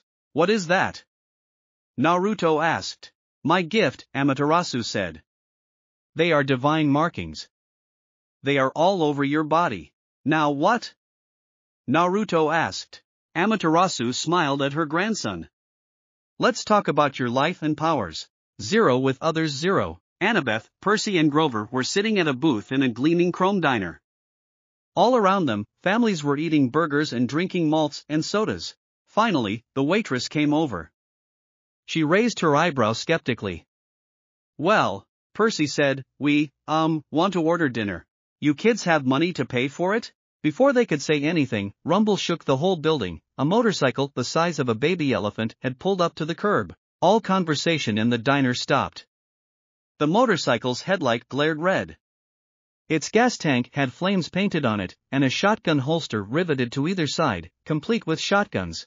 The seat was leather, but leather that looked like, well, Caucasian human skin. The guy on the bike would have made pro wrestlers run for mama. He was dressed in a red muscle shirt and black jeans and a black leather duster, with a hunting knife strapped to his thigh. He wore red wraparound shades, and he had the cruelest, a most brutal face they had ever seen. Handsome, but wicked, with an oily black crew-cut cheeks that were scarred from many, many fights. The weird thing was, Percy felt like he had seen his face somewhere before. As he walked into the diner, a hot, dry wind blew through the place. All the people rose, as if they were hypnotized, but the biker waved his hand dismissively and they all sat down again. Everybody went back to their conversations. The waitress blinked, as if somebody had just pressed the rewind button on her brain. She asked us again, "You kids have money to pay for it?" The biker said, "It's on me." He slid into their booth, which was way too small for him, and crowded Annabeth against the window. He looked up at the waitress, who was gaping at him, and said, "Are you still here?" He pointed at her, and she stiffened. She turned as if she'd been spun around, and then marched back toward the kitchen. The biker looked at Percy. Percy couldn't see his eyes behind the red shades, but he had bad feelings. Anger, resentment, bitterness. He wanted to hit a wall. He wanted to pick a fight with somebody. He gave Percy a wicked grin.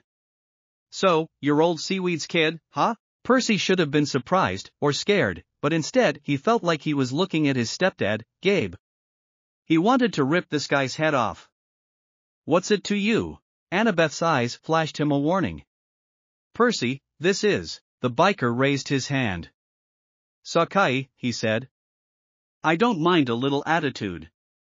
Long as you remember who's the boss. You know who I am, little cousin?" Then it struck Percy why this guy looked familiar. He had the same vicious sneer as some of the kids at Camp Half-Blood, the ones from Cabin 5. "You're Clarice's dad," he said. "Ares, god of war." Ares grinned and took off his shades. Where his eyes should have been, there were only fire, empty sockets glowing with miniature nuclear explosions. "That's right, punk. I heard you broke Clarice's spear. She was asking for it. Probably. That's cool. I don't fight my kids' fights, you know? What I'm here for." "I heard you and Corpse Breath's kid were in town. Where is he?" "Corpse Breath's kid?" Percy asked. "Grover said, he means Naruto." "Well anyway, I got a little proposition for you," Ares said to Percy. The waitress came back with heaping trays of food, cheeseburgers, fries, onion rings, and chocolate shakes. Ares handed her a few gold drachmas. She looked nervously at the coins. "But, these aren't." Ares pulled out his huge knife and started cleaning his fingernails. "Problem, sweetheart?" The waitress swallowed, then left with the gold. "You can't do that," Percy said to Ares. "You can't just threaten people with a knife." Ares laughed. "Are you kidding? I love this country. Don't you carry a weapon, punk? You should. Dangerous world out there. This brings me to my proposition. I need you to do me a favor." "What favor could I do for a god?" "Something a god doesn't have time to do himself. It's nothing much. I left my shield at an abandoned water park here in town. I was going on a little date with my girlfriend. We were interrupted. I left my shield behind. I want you to fetch it for me. Why don't you go back and get it yourself?" The fire in his eye sockets glowed a little hotter. "Why don't I turn you into a prairie dog and run you over with my Harley?" "Because I don't feel like it. A god is giving you an opportunity to prove yourself, Percy Jackson. Will you prove yourself a coward?" He leaned forward. "Or maybe you only fight when there's a river to dive into, so your daddy can protect you." Percy wanted to punch the sky, but somehow, he knew he was waiting for that. Ares's power was causing his anger. He'd love it if he attacked. He didn't want to give him the satisfaction. "We're not interested," Percy said. "We've already got a quest." Ares's fiery eyes made him see things he didn't want to see: blood and smoke and corpses on the battlefield. "I know all about your quest, punk. When that item was first stolen, Zeus sent his best out looking for it, Apollo, Athena, Artemis, and me, naturally. If I couldn't sniff out a weapon that powerful. He licked his lips, as if the very thought of the master bolt made him hungry. Well, if I couldn't find it, you got no hope. Nevertheless, I'm trying to give you the benefit of the doubt. Your dad and I go way back. After all, I'm the one who told him my suspicions about old corpse breath. You told him Hades stole the bolt? Sure. Framing somebody to start a war. Oldest trick in the book. I recognized it immediately. In a way, you got me to thank for your little quest. Thanks, Percy grumbled. Suddenly a familiar voice said, so do you think he actually stole it? They looked at voice direction and saw Naruto. He was calmly standing there with the hood on his jacket over his head. You must be Corpse Breath's kid, Ares said. I doubted he stole a bolt. He has been bitching about too many dead people lately. Whatever, I don't care, Naruto said and started to walk away from there. Where are you going? Don't you want to hear about your other quest?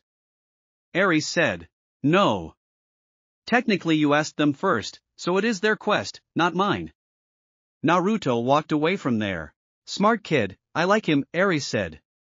He turned to Percy. Just do my little job, and I'll help you on your way. I'll arrange a ride west for you and your friends. We're doing fine on our own, Percy said. Yeah, right. No clue what you're up against. Help me out, and maybe I'll tell you something you need to know. Something about your mom. My mom? Ares grinned. That got your attention. The water park is a mile west on Delancey. You can't miss it. Look for the Tunnel of Love ride. What interrupted your date? Percy asked. Something scare you off? Ares bared his teeth, but Percy had seen his threatening look before on Clarice. There was something false about it, almost like he was nervous. You're lucky you met me, punk, and not one of the other Olympians. They're not as forgiving of rudeness as I am. I'll meet you back here when you're done. Don't disappoint me. After he said that, Percy blinked and he was gone. He might have thought the conversation had been a dream, but Annabeth and Grover's expressions told him otherwise. Not good, Grover said. Ares sought you out, Percy. This is not good. Percy stared out the window. The motorcycle had disappeared. Did Ares really know something about my mom, or was he just playing with me? He thought. That man liked to mess with people's emotion so bad they break. It's probably some kind of trick, he said. Forget Ares. Let's just go. We can't, Annabeth said. Look, I hate Ares as much as anybody, but you don't ignore the gods unless you want serious bad fortune. He wasn't kidding about turning you into a rodent. Interesting, Naruto said as he walked over there. He was eating streaming hot noodles. Only for you, Naruto, Percy said. He looked down at his cheeseburger, which suddenly didn't seem so appetizing. Why does he need us? Maybe it's a problem that requires brains, Annabeth said. Ares have strength. That's all he has. Even strength has to bow to wisdom sometimes. But this water park. He acted almost scared. What would make a war god run away like that? Annabeth and Grover glanced nervously at each other. Don't worry, very soon you will find out, Naruto said. The sun was sinking behind the mountains by the time they found the water park. Judging from the sign, it once had been called Waterland, but now some of the letters were smashed out, so it reads WATRAD. The main gate was padlocked and topped with barbed wire. Inside, huge dry water slides and tubes and pipes curled everywhere, leading to empty pools. Old tickets and advertisements fluttered around the asphalt. With night coming on, the place looked sad and creepy. If Ares brings his girlfriend here for a date, Percy said, staring up at the barbed wire, I'd hate to see what she looks like. Percy, Annabeth warned. Be more respectful. Why? I thought you hated Ares. He's still a god. And his girlfriend is very temperamental. You don't want to insult her looks, Grover added. Who is she? Echidna? I think you forgot I killed her in Arch, Naruto said. Yes, Percy said. She is Aphrodite, Grover said, a little dreamily. Goddess of love. I thought she was married to somebody, Percy said. Hephaestus. What's your point? Grover asked. Oh. Percy suddenly felt the need to change the subject. So how do we get in, Maya? Grover's shoes sprouted wings. He flew over the fence, did an unintended somersault in midair, and then stumbled to a landing on the opposite side. He dusted off his jeans, as if he'd planned the whole thing. You guys coming? Naruto put his hand on Percy and Annabeth's shoulders and said, "Let me help you." They disappeared and reappeared in the front of Grover. The shadows grew long as they walked through the park, checking out the attractions. Luckily for them, there were no monsters in sight, so they were safe. Nothing made the slightest noise. They found a souvenir shop that had been left open. Merchandise still lined the shelves: snow globes, pencils, postcards, and racks of clothes, Annabeth said. Fresh clothes. Yeah, Percy said. But you can't just watch me. Annabeth snatched an entire row of stuff of the racks and disappeared into the changing room. A few minutes later, she came out in Waterland flower print shorts, a big red Waterland t-shirt, and commemorative Waterland surf shoes. A Waterland backpack was slung over her shoulder, obviously stuffed with more goodies. What the heck? Grover shrugged. Soon, all three, Annabeth, Percy and Grover, were decked out like walking advertisements for the defunct theme park. Naruto, try this, Annabeth said. But they saw Naruto wasn't with them. Where is he? She said. He disappeared, again, Grover said. Let's go. Naruto can handle himself, Percy said.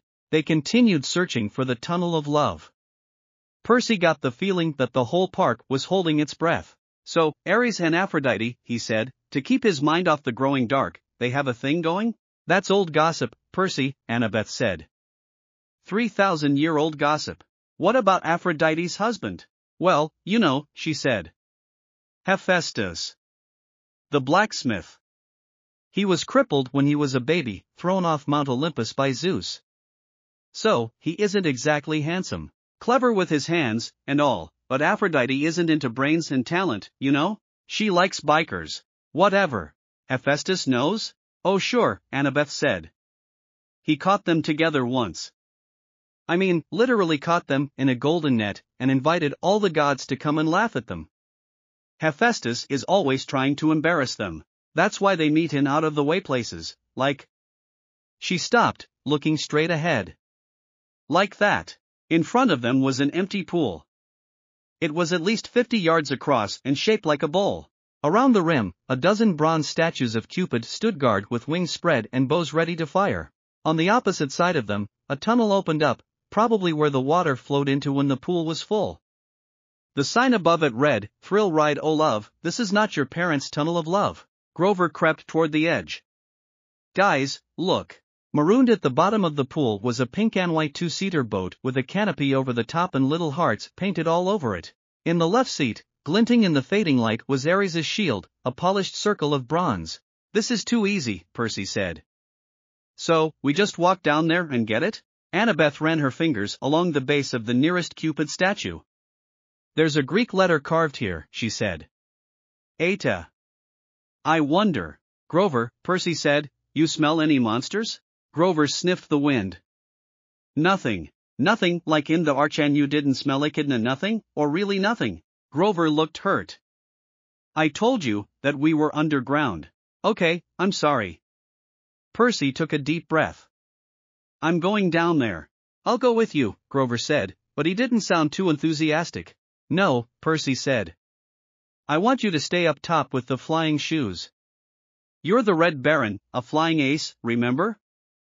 I'll be counting on you for backup, in case something goes wrong. Grover puffed up his chest a little.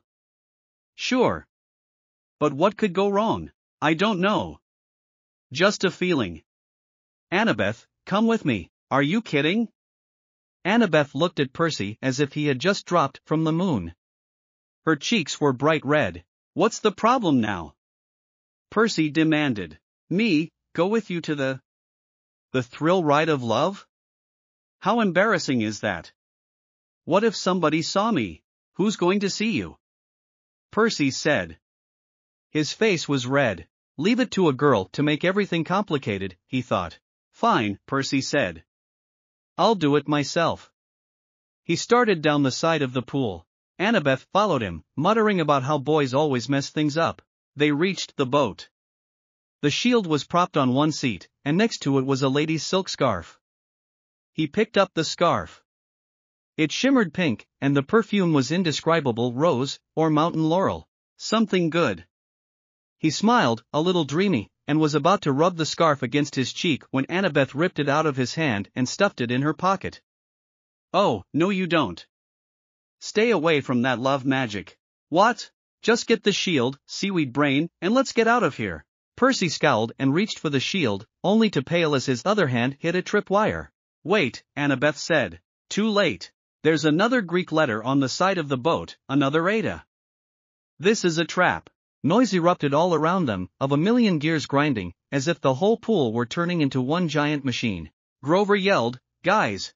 Up on the rim, the Cupid statues were drawing their bows into firing position. Before Percy could suggest taking cover, they fired at each other, across the rim of the pool. Silky cables trailed from the arrows, arcing over the pool and anchoring where they landed to form a huge golden asterisk. Then smaller metallic threads started weaving together magically between the main strands, making a net. We have to get out, Percy said. Duh! Annabeth said. Percy grabbed the shield and they ran, but going up the slope of the pool was not as easy as going down. Come on! Grover shouted. He was trying to hold open a section of the net for them, but wherever he touched it, the golden threads started to wrap around his hands. The Cupids' heads popped open. Out came video cameras. Spotlights rose up all around the pool, blinding us with illumination, and a loudspeaker voice boomed, Live to Olympus in 1 minute. 59 seconds, 58. Hephaestus! Annabeth screamed. I'm so stupid. Eta is H. He made this trap to catch his wife with Ares.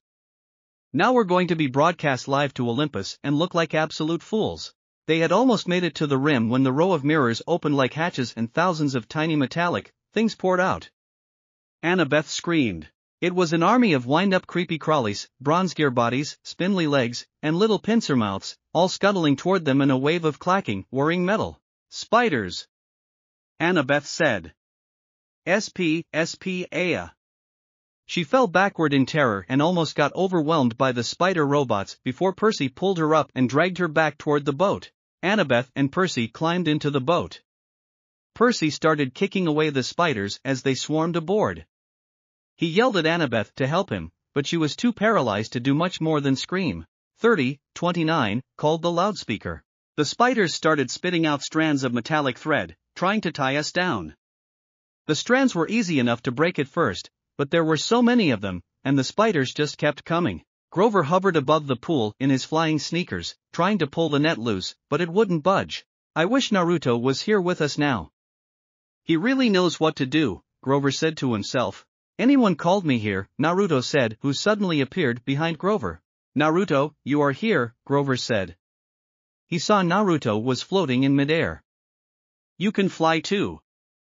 He pointed toward Percy and Annabeth. Please, help them. Naruto saw Annabeth and Percy behind the golden net, spider, and cameras. Hephaestus really did not want Ares and Aphrodite to have a good time, he said. 15. 14, the loudspeaker called. Percy summoned water from the piping around them to drench and knock away the metallic spiders, but the little buggers were still swarming out. You know, if they aired of the Hephaestus TV, they would no doubt be the laughingstock of the entire Greek world and no one at camp would ever let them live it down, Naruto said. You have to hurry, Naruto, Grover said. Okay, Naruto said. He summoned a ball of black flame in his left hand and threw it on net. Black flame spread fully on the golden net and destroyed it fully. Wow, Grover said. 9. 8, called the loudspeaker. You are now free, Annabeth and Percy, Naruto said. Both demigods saw no golden net was there. Now, jump as high as you can. They nodded. Get ready to catch them, Grover. 3. 2. 1, speakers said and cameras started to filming them. When both Percy and Annabeth jumped, Naruto caught Annabeth while Grover caught Percy in midair. Then slowly put them down on the ground. Annabeth gave Naruto a hug. Thanks, Naruto. They saw Cupids were still filming them. The statues had swiveled so that their cameras were trained straight on them, the spotlights in their faces. Show's over. Naruto said. Thank you. Good night. He sent a storm of black flame toward them and destroyed them completely. That trap was really good. He turned back to the other and saw that Percy's eye was twitching. Percy hefted the shield on his arm. We need to have a little talk with Ares. Chapter 16, Race Against Time. The war god was waiting for them in the diner parking lot. Well, he said. You didn't get yourself killed. You knew it was a trap, Percy said. Ares gave him a wicked grin. Bet that crippled blacksmith was surprised when he netted a couple of stupid kids. Percy shoved his shield at him. You're a jerk. Annabeth and Grover caught their breath. Ares grabbed the shield and spun it in the air like pizza dough. It changed form, melting into a bulletproof vest. He slung it across his back. See that truck over there? Ares pointed to an 18-wheeler parked across the street from the diner. That's your ride. Take you straight to LA, with one stop in Vegas. The 18-wheeler had a sign on the back, Kindness International, Humane Zoo Transport. Warning, live wild animals. Percy said, You're kidding. Ares snapped his fingers. The back door of the truck unlatched. Free ride west, punk. Stop complaining. And here's a little something for doing the job. He slung a blue nylon backpack off his handlebars and tossed it to Percy. Inside were fresh clothes for all of them, $20 in cash, a pouch full of golden drachmas, and a bag of double-stuff Oreos. Percy said, I don't want your lousy. Thank you, Lord Ares, Grover interrupted, giving Percy his best red alert warning look. Thanks a lot. Percy gritted his teeth. It was probably a deadly insult to refuse something from a god, but he didn't want anything that Ares had touched. He reminded him of every bully he had ever faced, Nancy Bobofit, Clarice, and Smelly Gabe, sarcastic teachers, every jerk who'd called him stupid in school or laughed at him when he had gotten expelled. He looked back at the diner, which had only a couple of customers now. The waitress who'd served them dinner was watching nervously out the window, like she was afraid Ares might hurt us. She dragged the fry cook out from the kitchen to see. She said something to him. He nodded, held up a little disposable camera, but before he could snap a picture of them, Hey! What is this? Grover said. They saw black feathers falling from above them. And what happened to them? Percy said. He pointed toward other people. They are. Annabeth said. Sleeping, Naruto said as he walked toward them. For precaution I have erased their memory. Why? Percy asked. Do you want another headline, 12-year-old outlaw beats up defenseless biker? No. See my point, Naruto said, and he stood next to Annabeth. You are a smart kid, Ares said. You owe me one more thing, Percy said to Ares, trying to keep his voice level. You promised me information about my mother. You sure you can handle the news? Ares said, and he kick-started his motorcycle. She's not dead. The ground seemed to spin beneath Percy. What do you mean? I mean she was taken away from the Minotaur before she could die. She was turned into a shower of gold, right? That's metamorphosis. Not death. She's being kept. Kept? Why? Hostages, Naruto said. In war you take somebody to control somebody else. He is right, Ares said. Percy said, nobody's controlling me. Ares laughed. Oh yeah? See you around, kid. Percy balled up his fists. You're pretty smug, Lord Ares, for a guy who runs from Cupid statues. Behind his sunglasses, fire glowed. Percy felt a hot wind in his hair. Ares said, We'll meet again, Percy Jackson. Next time you're in a fight, watch your back. He accelerated his Harley, and then roared off down Delancey Street. Annabeth said, That was not smart, Percy. I don't care. You don't want a god as your enemy. Especially not that god. Take my advice, Percy. Anger is just anger. It isn't good. It isn't bad. It just is. What you do with it is what matters. It's like anything else. You can use it to build or to destroy. You just have to make the choice, Naruto said. Hey, guys, Grover said. I hate to interrupt, but... He pointed toward the diner. At the register, the last two customers were paying their check, two men in identical black coveralls, with a white logo on their backs that matched the one on the Kindness International truck. If we're taking the Zoo Express, Grover said, we need to hurry. Let's go, Naruto said, and he disappeared with a flock of crows. Others ran across the street and climbed in the back of the big rig, closing the doors behind them. What is that smell? Annabeth asked. Naruto summoned a ball of light. In white light they saw sitting in a row of filthy metal cages were three of the most pathetic zoo animals they had ever beheld, a zebra, a male albino lion, and some weird antelope. Someone had thrown the lion a sack of turnips, which he obviously didn't want to eat. The zebra and the antelope had each gotten a styrofoam tray of hamburger meat. The zebra's mane was matted with chewing gum, like somebody had been spitting on it in their spare time. The antelope had a stupid silver birthday balloon tied to one of his horns that read over the hill. Apparently, nobody had wanted to get close enough to the lion to mess with him, but the poor thing was pacing around on soiled blankets, in a space way too small for him, panting from the stuffy heat of the trailer. He had flies buzzing around his pink eyes and his ribs showed through his white fur. This is kindness? Grover yelled. Humane zoo transport? No. Judging by the crappy condition, this could be a black market transport, Naruto said. He saw Percy and Grover's faces. Don't do anything stupid, this is our only chance to reach LA in time. We can think something about them later. The truck's engine roared to life, the trailer started shaking, and they were forced to sit down. They huddled in the corner on some mildewed feed sacks, trying to ignore the smell and the heat and the flies. Grover talked to the animals in a series of goat bleats, but they just stared at him sadly. Naruto came closer to animals and did their medical checkup. They are far from fine. Poor nutrition, lack of water and lack of medical care, etc. Can't you do anything for them? Annabeth asked.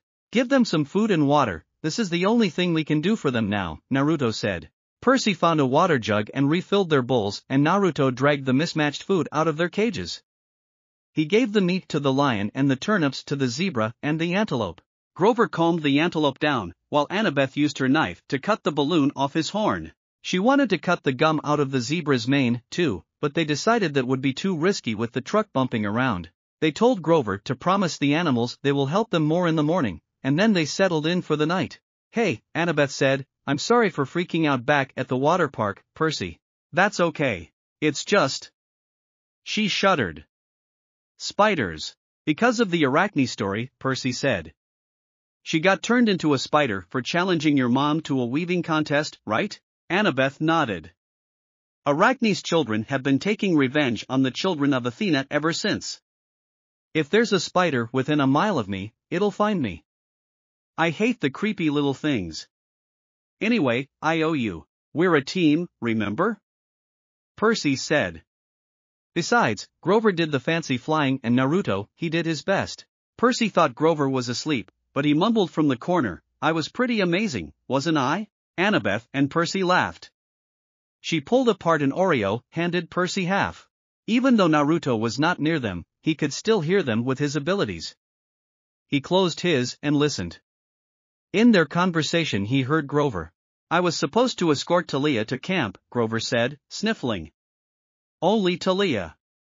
I had strict orders from Chiron, don't do anything that would slow down the rescue. We knew Hades was after her, see, but I couldn't just leave Luke and Annabeth by themselves. I thought I could lead all three of them to safety. It was my fault the kindly ones caught up with us. I froze. I got scared on the way back to camp and took some wrong turns. If I'd just been a little quicker. Stop it, Annabeth said. No one blames you. Talia didn't blame you either. She sacrificed herself to save us, Grover said miserably, her death was my fault. The Council of Cloven Elders said so, because you wouldn't leave two other half-bloods behind? Percy said. That's not fair. You can't save everyone, Naruto said. Besides, Talia is not dead. She is in limbo. I have promised to help her. He is right, Annabeth said. I wouldn't be here today if it weren't for you, Grover. Neither would Luke. We don't care what the council says. Grover kept sniffling in the dark. It's just my luck. I'm the lamest satyr ever, and I find the three most powerful half-bloods of the century, Talia, Naruto, and Percy. You're not lame, Annabeth insisted. You've got more courage than any satyr I've ever met. Name one other who would dare go to the underworld. I bet Percy is really glad you're here right now. She kicked Percy in the shin. Yeah, Percy said. It's not luck that you found Taliah, Naruto and me, Grover. You've got the biggest heart of any satyr ever. You're a natural searcher. That's why you'll be the one who finds Pan. They heard a deep, satisfied sigh. They waited for Grover to say something, but his breathing only got heavier. When the sound turned to snoring, they realized he'd fallen asleep. How does he do that? Percy asked. I don't know, Annabeth said. But that was really a nice thing you told him. I meant it. They rode in silence for a few miles, bumping around on the feed sacks. The zebra munched a turnip. The lion licked the last of the hamburger meat off his lips and looked at Percy hopefully. Annabeth rubbed her necklace like she was thinking deep, strategic thoughts. That pine tree bead, Percy said. Is that from your first year? Annabeth looked. She hadn't realized what she was doing. Yeah, she said. Every August, the counselors pick the most imper. Suddenly, they stopped in the middle of their conversation. Naruto opened his eyes and noticed all things had frozen in their places. Truck also wasn't moving. What's happening here? Naruto said as he stood up. It seems like time has stopped. You are right, an unknown voice said. Naruto turned his head and looked at voice direction. He saw an old, wise man with a short, gray beard. He was wearing white business suit and black shoes. He had an old-fashioned small sand clock in his left hand. Who are you? He asked. I am Kronos, Old Man said. The god of time, Naruto said. It is surprising, you know about me, Kronos said.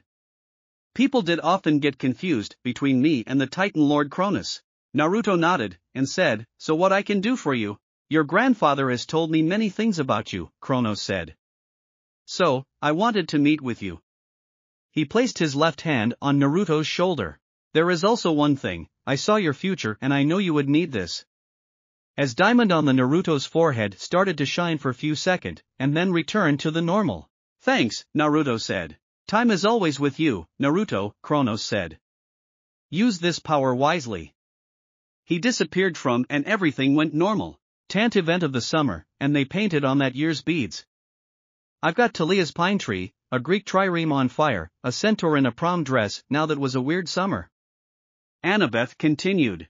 Percy asked, and the college ring is your father's? That's none of your. Annabeth stopped herself. Yeah. Yeah, it is. You don't have to tell me. No. It's okay. They continued their conversation. Naruto ignored them. He looked at his left hand which started to shine in white light. Time is with you, Naruto thought. He summoned glass crystal orb from his pocket dimension and crushed it by his hand. Arc of time, restore. He said as a diamond on his forehead started to shine and small time bubble formed around the crystal. Within a few seconds it restored back to the state it was in before it took damage. Now, this is interesting, Naruto said. I need to practice it more, because if I didn't use the correct power. Glass crystal orb turned into sand. He saw the others were sleeping. He followed their example and closed his eyes. In Percy's dream, it was Percy's usual nightmare, where he was being forced to take a standardized test while wearing a straitjacket. All the other kids were going out to recess, and the teacher kept saying to him, "Come on, Percy. You're not stupid, are you? Pick up your pencil." Then the dream strayed from the usual. Percy looked over at the next desk. He saw Naruto and a girl sitting there. They were also wearing a straitjacket. The girl was his age, with unruly black, punk-style hair, dark eyeliner around her stormy green eyes, and freckles across her nose. Somehow, he knew who she was. She was Taliah, daughter of Zeus. She struggled against the straitjacket, glared at him in frustration, and snapped, "Well, seaweed brain? One of us has to get out of here." She's right, Percy's dream self thought. I'm going back to that cavern. I'm going to give Hades a piece of my mind. Then suddenly straitjacket melted off him and he fell through the classroom floor. The teacher's voice changed until it was cold and evil, echoing from the depths of a great chasm. "Percy Jackson," it said. "Yes, the exchange went well, I see." Percy noticed he was back in the dark cavern, spirits of the dead drifting around him. Unseen in the pit, the monstrous thing was speaking, but this time it wasn't addressing him. The numbing power of its voice seemed directed somewhere else. And he suspects nothing? It asked. Another voice, one Percy almost recognized, answered at his shoulder. Nothing, my lord. He is as ignorant as the rest, but I am not sure about Son of Hades. He is too clever and he doesn't trust me. Percy looked over, but no one was there. The speaker was invisible. The Son of Hades, the thing in the pit, said aloud. He is too strong and powerful.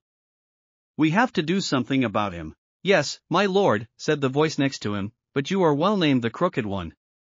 But was it really necessary? I could have brought you what I stole directly. You? The monster said in scorn.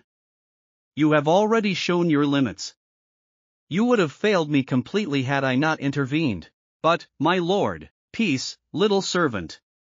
Our 6 months have bought us much. Zeus's anger has grown. Poseidon and Hades have played their most desperate card. Now we shall use it against him. Shortly you shall have the reward you wish, and your revenge. As soon as both items are delivered into my hands, but wait. He is here. What? The invisible servant suddenly sounded tense. You summoned him, my lord? No, the full force of the monsters said. Blast his father's blood, he is too changeable, too unpredictable. The boy brought himself hither. Impossible. The servant cried. For a weakling such as you, perhaps, the voice snarled. Then its cold power turned back on Percy. So?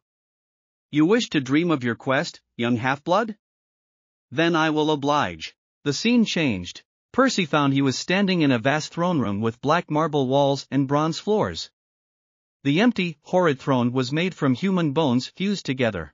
Standing at the foot of the dais, he saw his mother, frozen in shimmering golden light, her arms outstretched. Percy tried to step toward her, but his legs wouldn't move. He reached for her, only to realize that his hands were withering to bones. Grinning skeletons in Greek armor crowded around him, draping him with silk robes.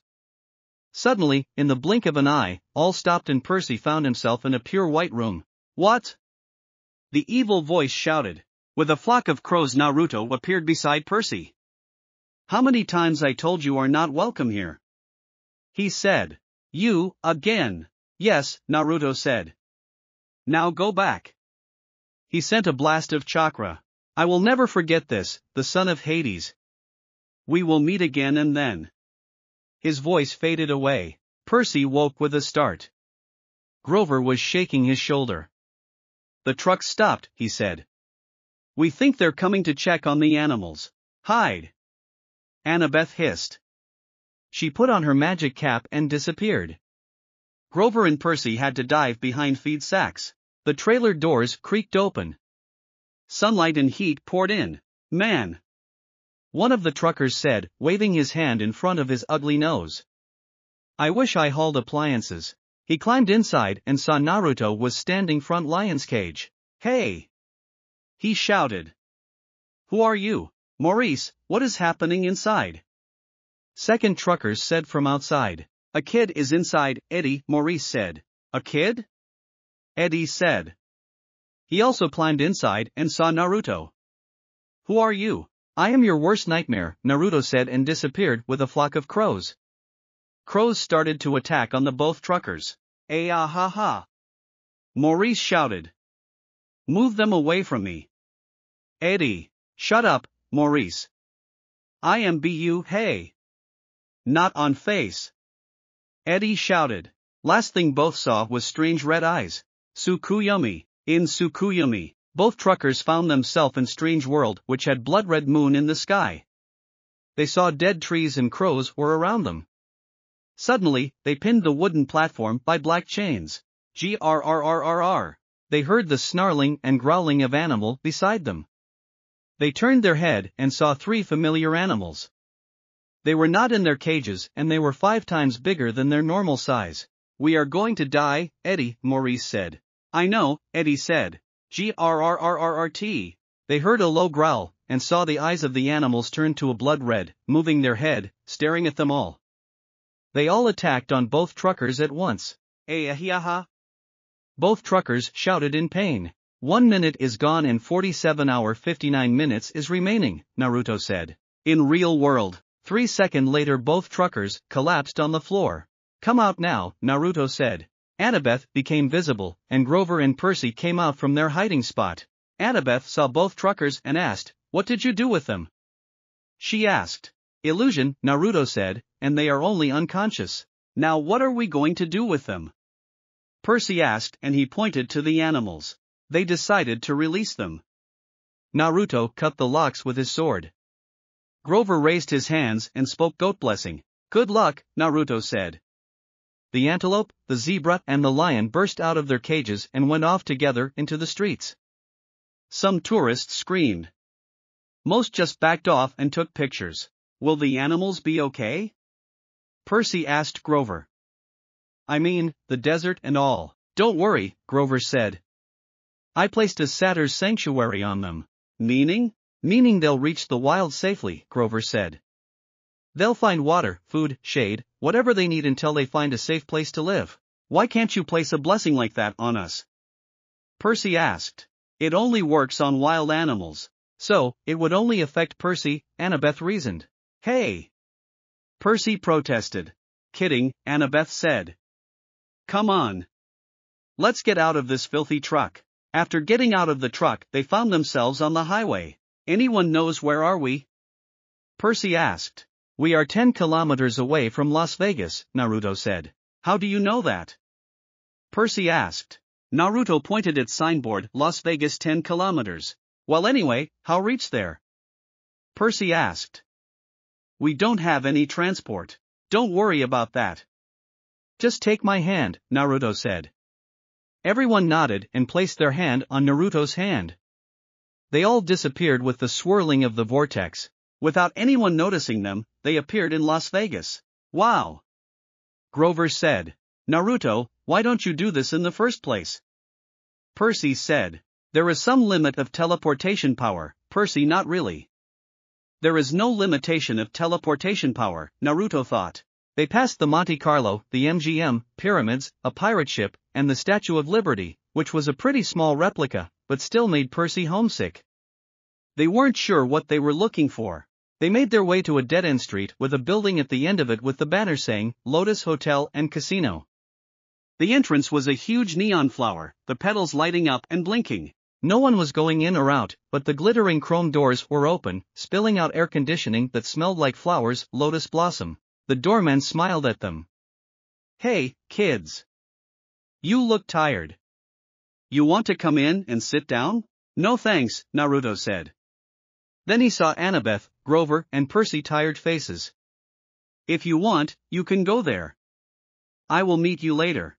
"Thanks Naruto," Annabeth said. "No problem," Naruto said and walked away from there. He made his way through the crowded street to a dark alley and then disappeared from there. He appeared far away from Las Vegas. It was the dense forest. "Perfect place to train with my new power," Naruto said. A time bubble formed in right hand. "Arc of time, flash forward." He shouted and threw it forward. With other, inside Lotus Hotel and Casino. Inside, they took one look around, and Grover said, "Whoa." The whole lobby was a giant game room. There was an indoor water slide snaking around the glass elevator, which went straight up at least 40 floors. There was a climbing wall on the side of one building, and an indoor bungee jumping bridge. There were virtual reality suits with working laser guns, and hundreds of video games, each one the size of a widescreen TV. There were a few other kids playing, but not that many. No waiting for any of the games. There were waitresses and snack bars all around, serving every kind of food you can imagine. "Hey!" a bellhop said. At least they guessed he was a bellhop. He wore a white and yellow Hawaiian shirt with lotus designs, shorts, and flip-flops. "Welcome to the Lotus Casino. Here's your room key." Percy stammered, but... No, a bellhop said, laughing. "The bill's taken care of.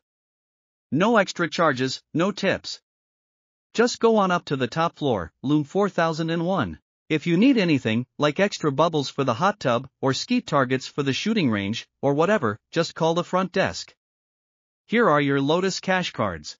They work in the restaurants and on all the games and rides." He handed them each a green plastic credit card. There must be some mistake. Obviously, he thought we were some millionaire's kids, Percy thought. But he took the card. How much is on here? He said. A bellhop eyebrow knit together. What do you mean? I mean, when does it run out of cash? A bellhop laughed. Oh, you're making a joke. Hey, that's cool. Enjoy your stay. They took the elevator upstairs and checked out the room. It was a suite with 4 separate bedrooms and a bar stocked with candy, sodas, and chips. A hotline to room service. Fluffy towels and waterbeds with feather pillows. A big screen television with satellite and high-speed internet. The balcony had its own hot tub, and sure enough, there was a skeet shooting machine and a shotgun, so you could launch clay pigeons right out over the Las Vegas skyline and plug them with your gun. The view over the strip and the desert was amazing, but with a room like this, they probably wouldn't have any time to check it out. Oh, goodness, Annabeth said. This place is sweet, Grover said. Absolutely sweet. Percy saw there were clothes in the closet, and they fit him. He frowned, thinking that this was a little strange. He threw Aries' backpack in the trash can, not needing it anymore. They all went to their own rooms and took a shower. When he came out of the bedroom and he found that Annabeth and Grover had also showered and changed clothes. Grover was eating potato chips to his heart's content, while Annabeth cranked up the National Geographic channel. All those stations, Percy said to her, and you turn on National Geographic. Are you insane? It's interesting, Annabeth said. I feel good, Grover said. I love this place. I wish Naruto would be here with us, Annabeth said. With Naruto. Arc of time, stop. Naruto shouted as time bubble spread around 1 kilometer wide area and froze everything in the time. That is good, Kurasa said as she sat down on his left shoulder. I know, Naruto said.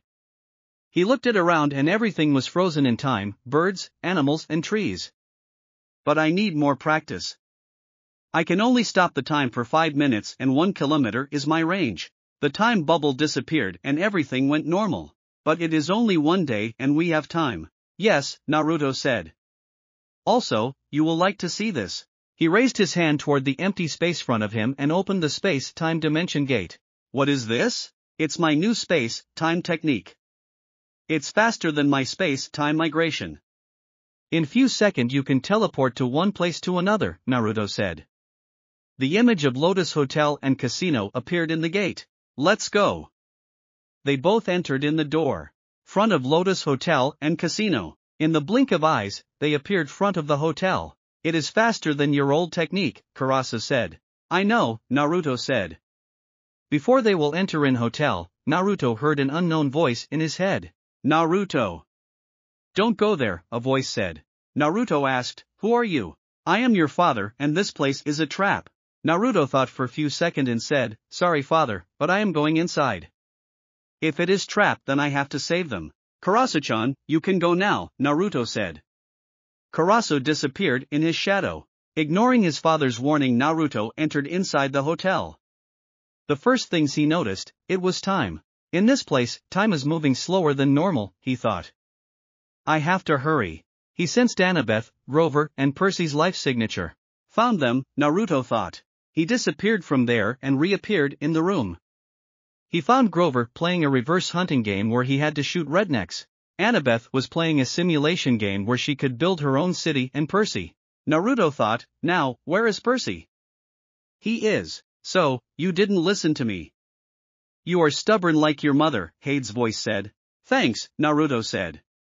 So, what do you want now? Hades said, I want to talk to you something. Look at the table on your left side. Naruto looked at the table. He saw a young boy with olive-colored skin was dominating the table. The boy had shaggy and messy black hair and intense black eyes with a gleam of genius or madness, which was kind of hard to discern. He was also wearing all black clothes and on the chair he was sitting on was an aviator's jacket. A girl walked up beside the kid. He noticed that she had black eyes and dark brown hair. She seemed to be lean and about average height. She had olive skin like the boy at the table, a sprinkle of freckles across her nose, and wore a floppy green hat that hides most of her face, but you could still see it. So those two are my half-brother and half-sister, Naruto said. How do you know this? Hades asked. Their aura felt familiar. You are truly your mother's son, Hades said. These two are here for their own protection. Don't let them know until it is time. You will see them again. Whatever, Naruto said, I am coming to the underworld and then we are going to long talk. He walked near them and saw the boy was playing mythological. Interesting, he said, he is pretty good. Thanks, the girl replied. But it is a pain to watch him all the time though. By the way, my name Naruto Uchiha, Naruto said. I am Bianca D'Angelo by the way, and the kid at the table is my brother, Nico. Naruto reached into his pocket and pulled out a small box. It is a gift for you too, for the future, he said and put it on Bianca's hand. Bianca looked box in her hand and said, sorry but she saw Naruto wasn't there. Weird boy. She turned her attention back to the box and opened it. She saw beautiful necklace and bracelet inside. It was a beautiful silver necklace that had small silver black dragon pendant. The dragon was holding small blood red crystal that had 3 concentric circles and 9 commas in it. The next thing was bracelet. It was pure black. It had a dragon and same blood red crystal on it. What is this? Nico asked when saw the small box in his sister's hand. A gift, Bianca said. Then she noticed a Greek writing on the box, which was somehow she was able to read it. Family always stick together.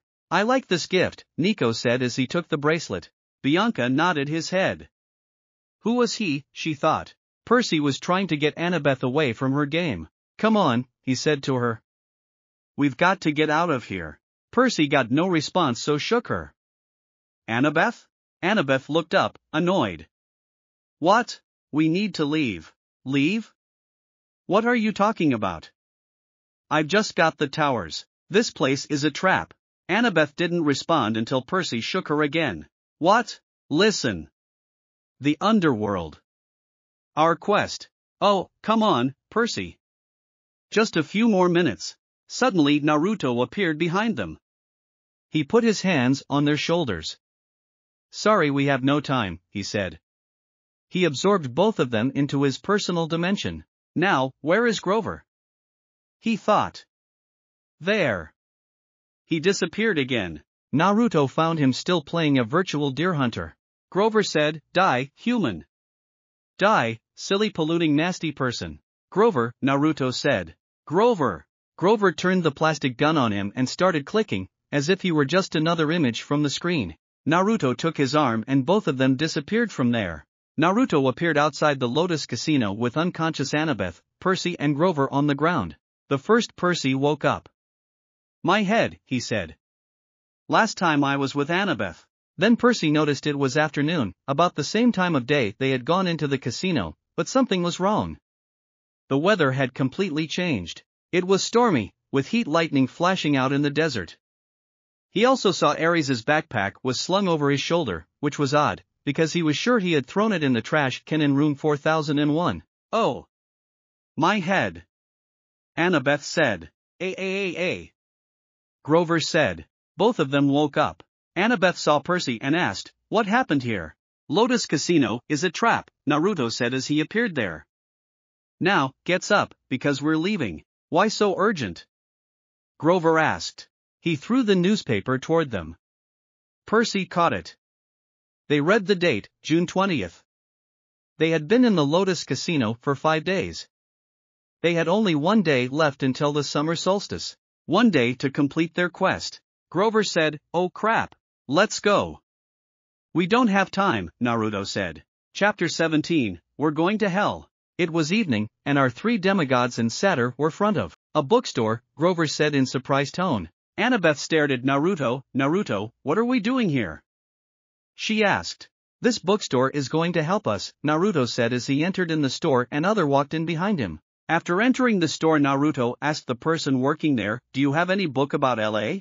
Yes, person said. He gave the book to him. Naruto took the book and gave him money. Why you need this book? Percy asked. I will tell you later, Naruto said. Just follow me. The group walked out of the store. They made their way through the crowded street to a dark alley. Naruto saw there was no one around. Percy, you did ask me about my teleportation, right? Naruto asked and Percy nodded. I can teleport anywhere I want, but to teleport there I want the exact location of that place. To find a location I do follow energy signature or imagine the place where I want to go. Then he opened the book and flipped its pages back and forth. This book has all information and few pictures of LA. He held book front of them and showed them a picture. We are going here? Santa Monica's beach, Annabeth said. Naruto nodded and made some hand gesture to bend timespace. Then a portal opened up which had images of a Santa Monica's beach inside it. What is this?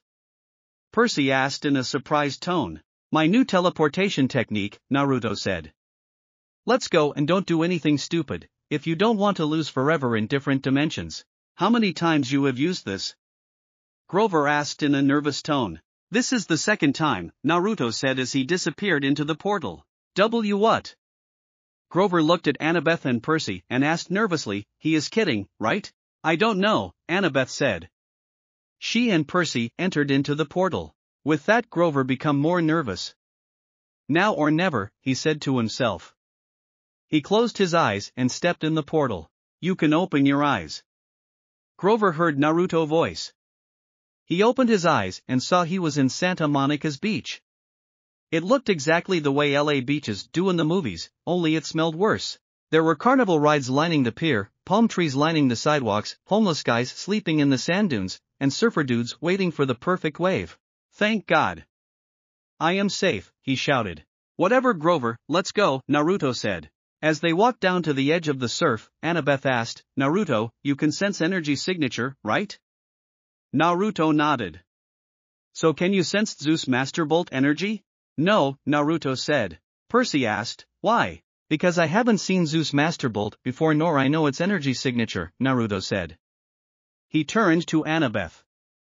And do you really think someone who had stolen it is an idiot? He or she would have already taken all necessary precautions for that so no one can find it.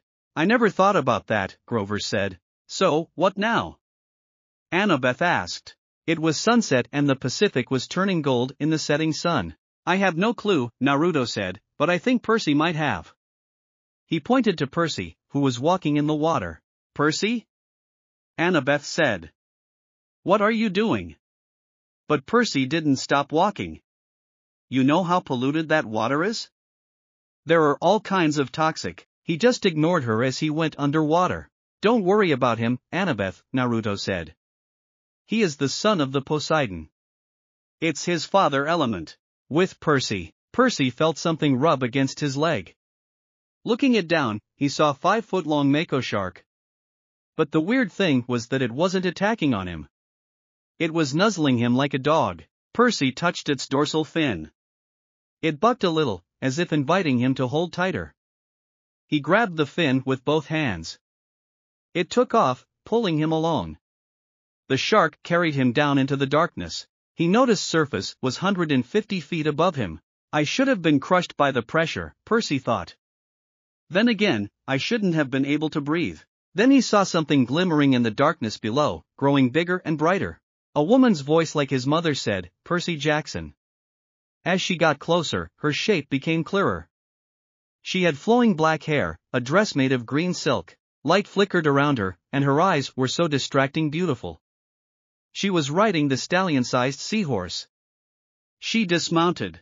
The seahorse and the mako shark whisked off and started playing something that looked like tag. The underwater lady smiled at him. You've come far, Percy Jackson. Well done. Percy wasn't quite sure what to do, so he bowed. You're the woman who spoke to me in the Mississippi River. Yes, child. I am a Nereid, a spirit of the sea. It was not easy to seem so far upriver, but the Naiads, my freshwater cousins, helped sustain my life force. They honor Lord Poseidon, though they do not serve in his court. And? You serve in Poseidon's court? She nodded. It has been many years since a child of the sea god has been born. We have watched you with great interest. Suddenly Percy remembered faces in the waves off Montauk Beach when he was a little boy, reflections of smiling women. Like so many of the weird things in his life, he had never given it much thought before. If my father is so interested in me, he said, why isn't he here? Why doesn't he speak to me? A cold current rose out of the depths. Do not judge the Lord of the Sea too harshly, the Nereid said.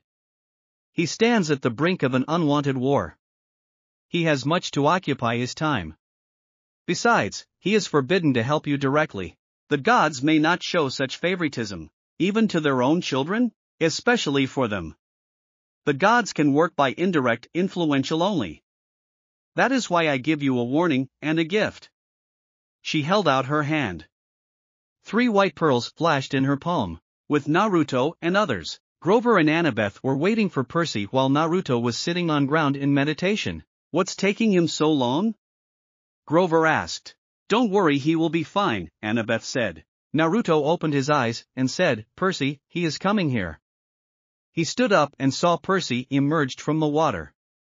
He was already dry. Percy, what happened there? Grover asked. Percy told Naruto, Grover and Annabeth what had happened, and showed them the pearls. Interesting, Naruto said. Annabeth grimaced. No gift comes without a price. Percy said, they were free. No. She shook her head. There is no such thing as a free lunch.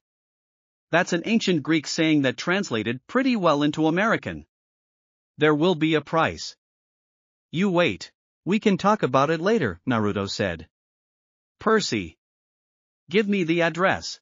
Annabeth asked in confusion, which address? Underworld's address, Percy informed them. You have Underwood's address. Grover said in surprised tone. We got it from Auntie M's Garden Gnome Emporium, Percy said, and he gave an address to Naruto. Naruto took address from him. DOA Recording Studios, West Hollywood, California. Annabeth said, we are going to Hollywood, Grover said. Our 3 demigods and satyr were in Hollywood. Percy, Annabeth and Grover were wearing new clothes which they had got from the Ares' backpack. Naruto was in his same outfit. They wandered for miles on foot, looking for DOA. Nobody seemed to know where it was. It didn't appear in the phone book. Percy froze in front of an appliance store window because a television was playing an interview with somebody who looked very familiar to him, his stepdad, Smelly Gabe. He was talking to Barbara Walters, if he were some kind of huge celebrity. She was interviewing him in their apartment, in the middle of a poker game, and there was a young blonde lady sitting next to him, patting his hand. A fake tear glistened on his cheek. He was saying, honestly, Ms. Walters, if it wasn't for Sugar here, my grief counselor, I'd be a wreck. My stepson took everything I cared about. My wife, my Camaro. I'm sorry. I have trouble talking about it. There you have it, America. Barbara Walters turned to the camera. A man torn apart. An adolescent boy with serious issues. Let me show you, again, the last known photo of this troubled young fugitive. It was the same photo of his which had taken in bus. Your stepdad is a good actor, Naruto said from beside him. If you want, I can send him in another dimension forever.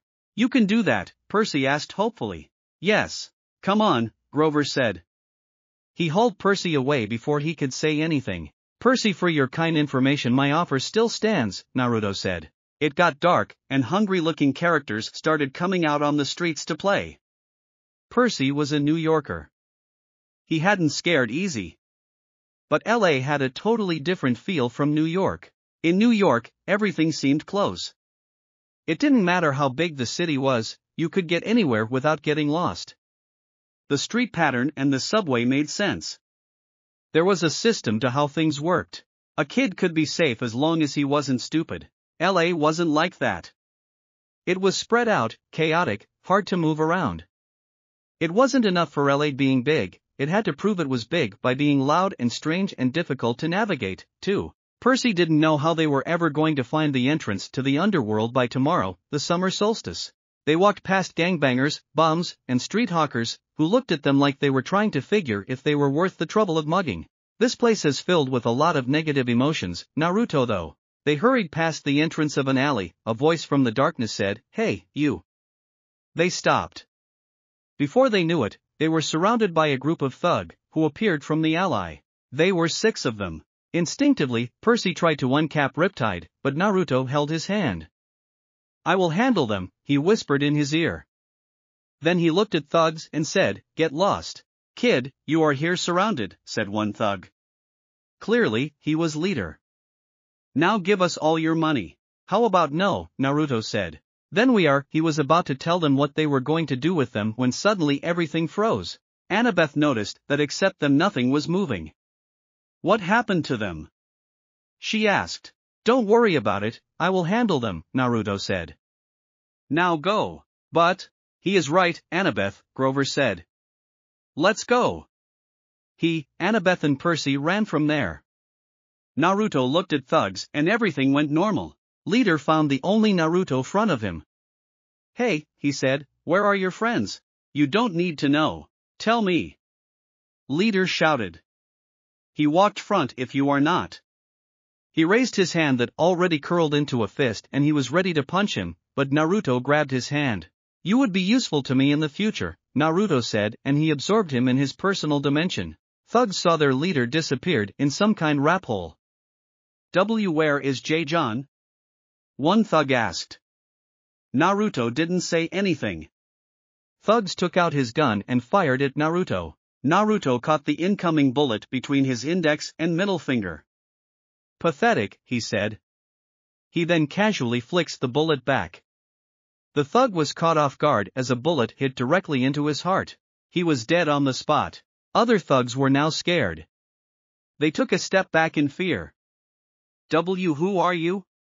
One thug asked fearfully. Your death, Naruto said coldly. Ahiaha. With others. Ahiaha. What was that? Grover asked. I don't know, Percy said. And I don't want to know. They raced down the street, not knowing where they were going. They turned a sharp corner. There! Annabeth shouted. Only one store on the block looked open, its windows glaring with neon. The sign above the door said something like Kristui's Water Bde Alpus. Krusty's Waterbed Palace? Grover translated. They burst through the doors. What about Naruto? Grover panted. He is Naruto. He will be fine, Percy said. A voice behind them boomed. What are you doing here? They all jumped. Standing behind them was a guy who looked like a raptor in a leisure suit. He was at least 7 feet tall, with absolutely no hair. He had gray, leathery skin, thick-lidded eyes, and a cold, reptilian smile. He moved toward them slowly. His shirt was silk paisley, unbuttoned halfway down his hairless chest. The lapels on his velvet jacket were as wide as landing strips and the silver chains around his neck. I'm Krusty, he said, with a tartar yellow smile. Percy resisted the urge to say, yes, you are. Sorry to barge in, he told him. We were just, browsing. The man nodded and said, you want to look at a waterbed? Percy was about to say no, thanks, when he put a huge paw on his shoulder and steered him deeper into the showroom. I have a very bad feeling about this, Annabeth though. With Naruto. Naruto was standing front of dead bodies of the thugs. Weak, he said to himself. You are truly your father's son, a female voice said. Naruto looked at voice direction. The first he saw a very beautiful woman with long black hair in a very high-class looking dress. The second was a tall man with sharp-looking eyes, black hair, and was in a midnight black business suit. The man looked at thugs' dead bodies and said, you know the heroes are forbidden from killing mortals. I know, but I am not a hero, Naruto said. He turned his head towards dead bodies. Amaterasu. With that Blackfire started to burn the bodies. So, who are you two? The woman smiled at Naruto and said, hello Naruto, I am Nyx and this is my husband, Erebus. Technically, we are your granduncle and grandaunt, Erebus said. Nice to meet you, Naruto said. But why are you two here? We came here to see you. The deities have great interest in you, which is mostly because you are not like others they have seen, Nyx said as she and Erebus put a hand on either shoulder and Naruto glowed for a moment. This is a gift from us. And this from Gaia to you, Erebus said as ball of yellow light came out from his palm and disappeared in Naruto's body. Thanks, Naruto said. Nyx came forward and hugged him. It is no problem. We are always watching you, Naruto, Erebus said. Goodbye, Naruto, Nyx said. One last thing, hurry up, your friends, they are in danger, Erebus said and they disappeared in darkness. Let's find them, Naruto said to himself. He concentrated to find his friends' energy. Found them. He disappeared into the swirling of vortex. With Percy and other ropes sprang from the sides of the bed, lashing around Annabeth and Percy, holding them to the mattress. Grover tried to get up, but ropes sprang from his black satin bed, too, and lashed him down. And not CC cool.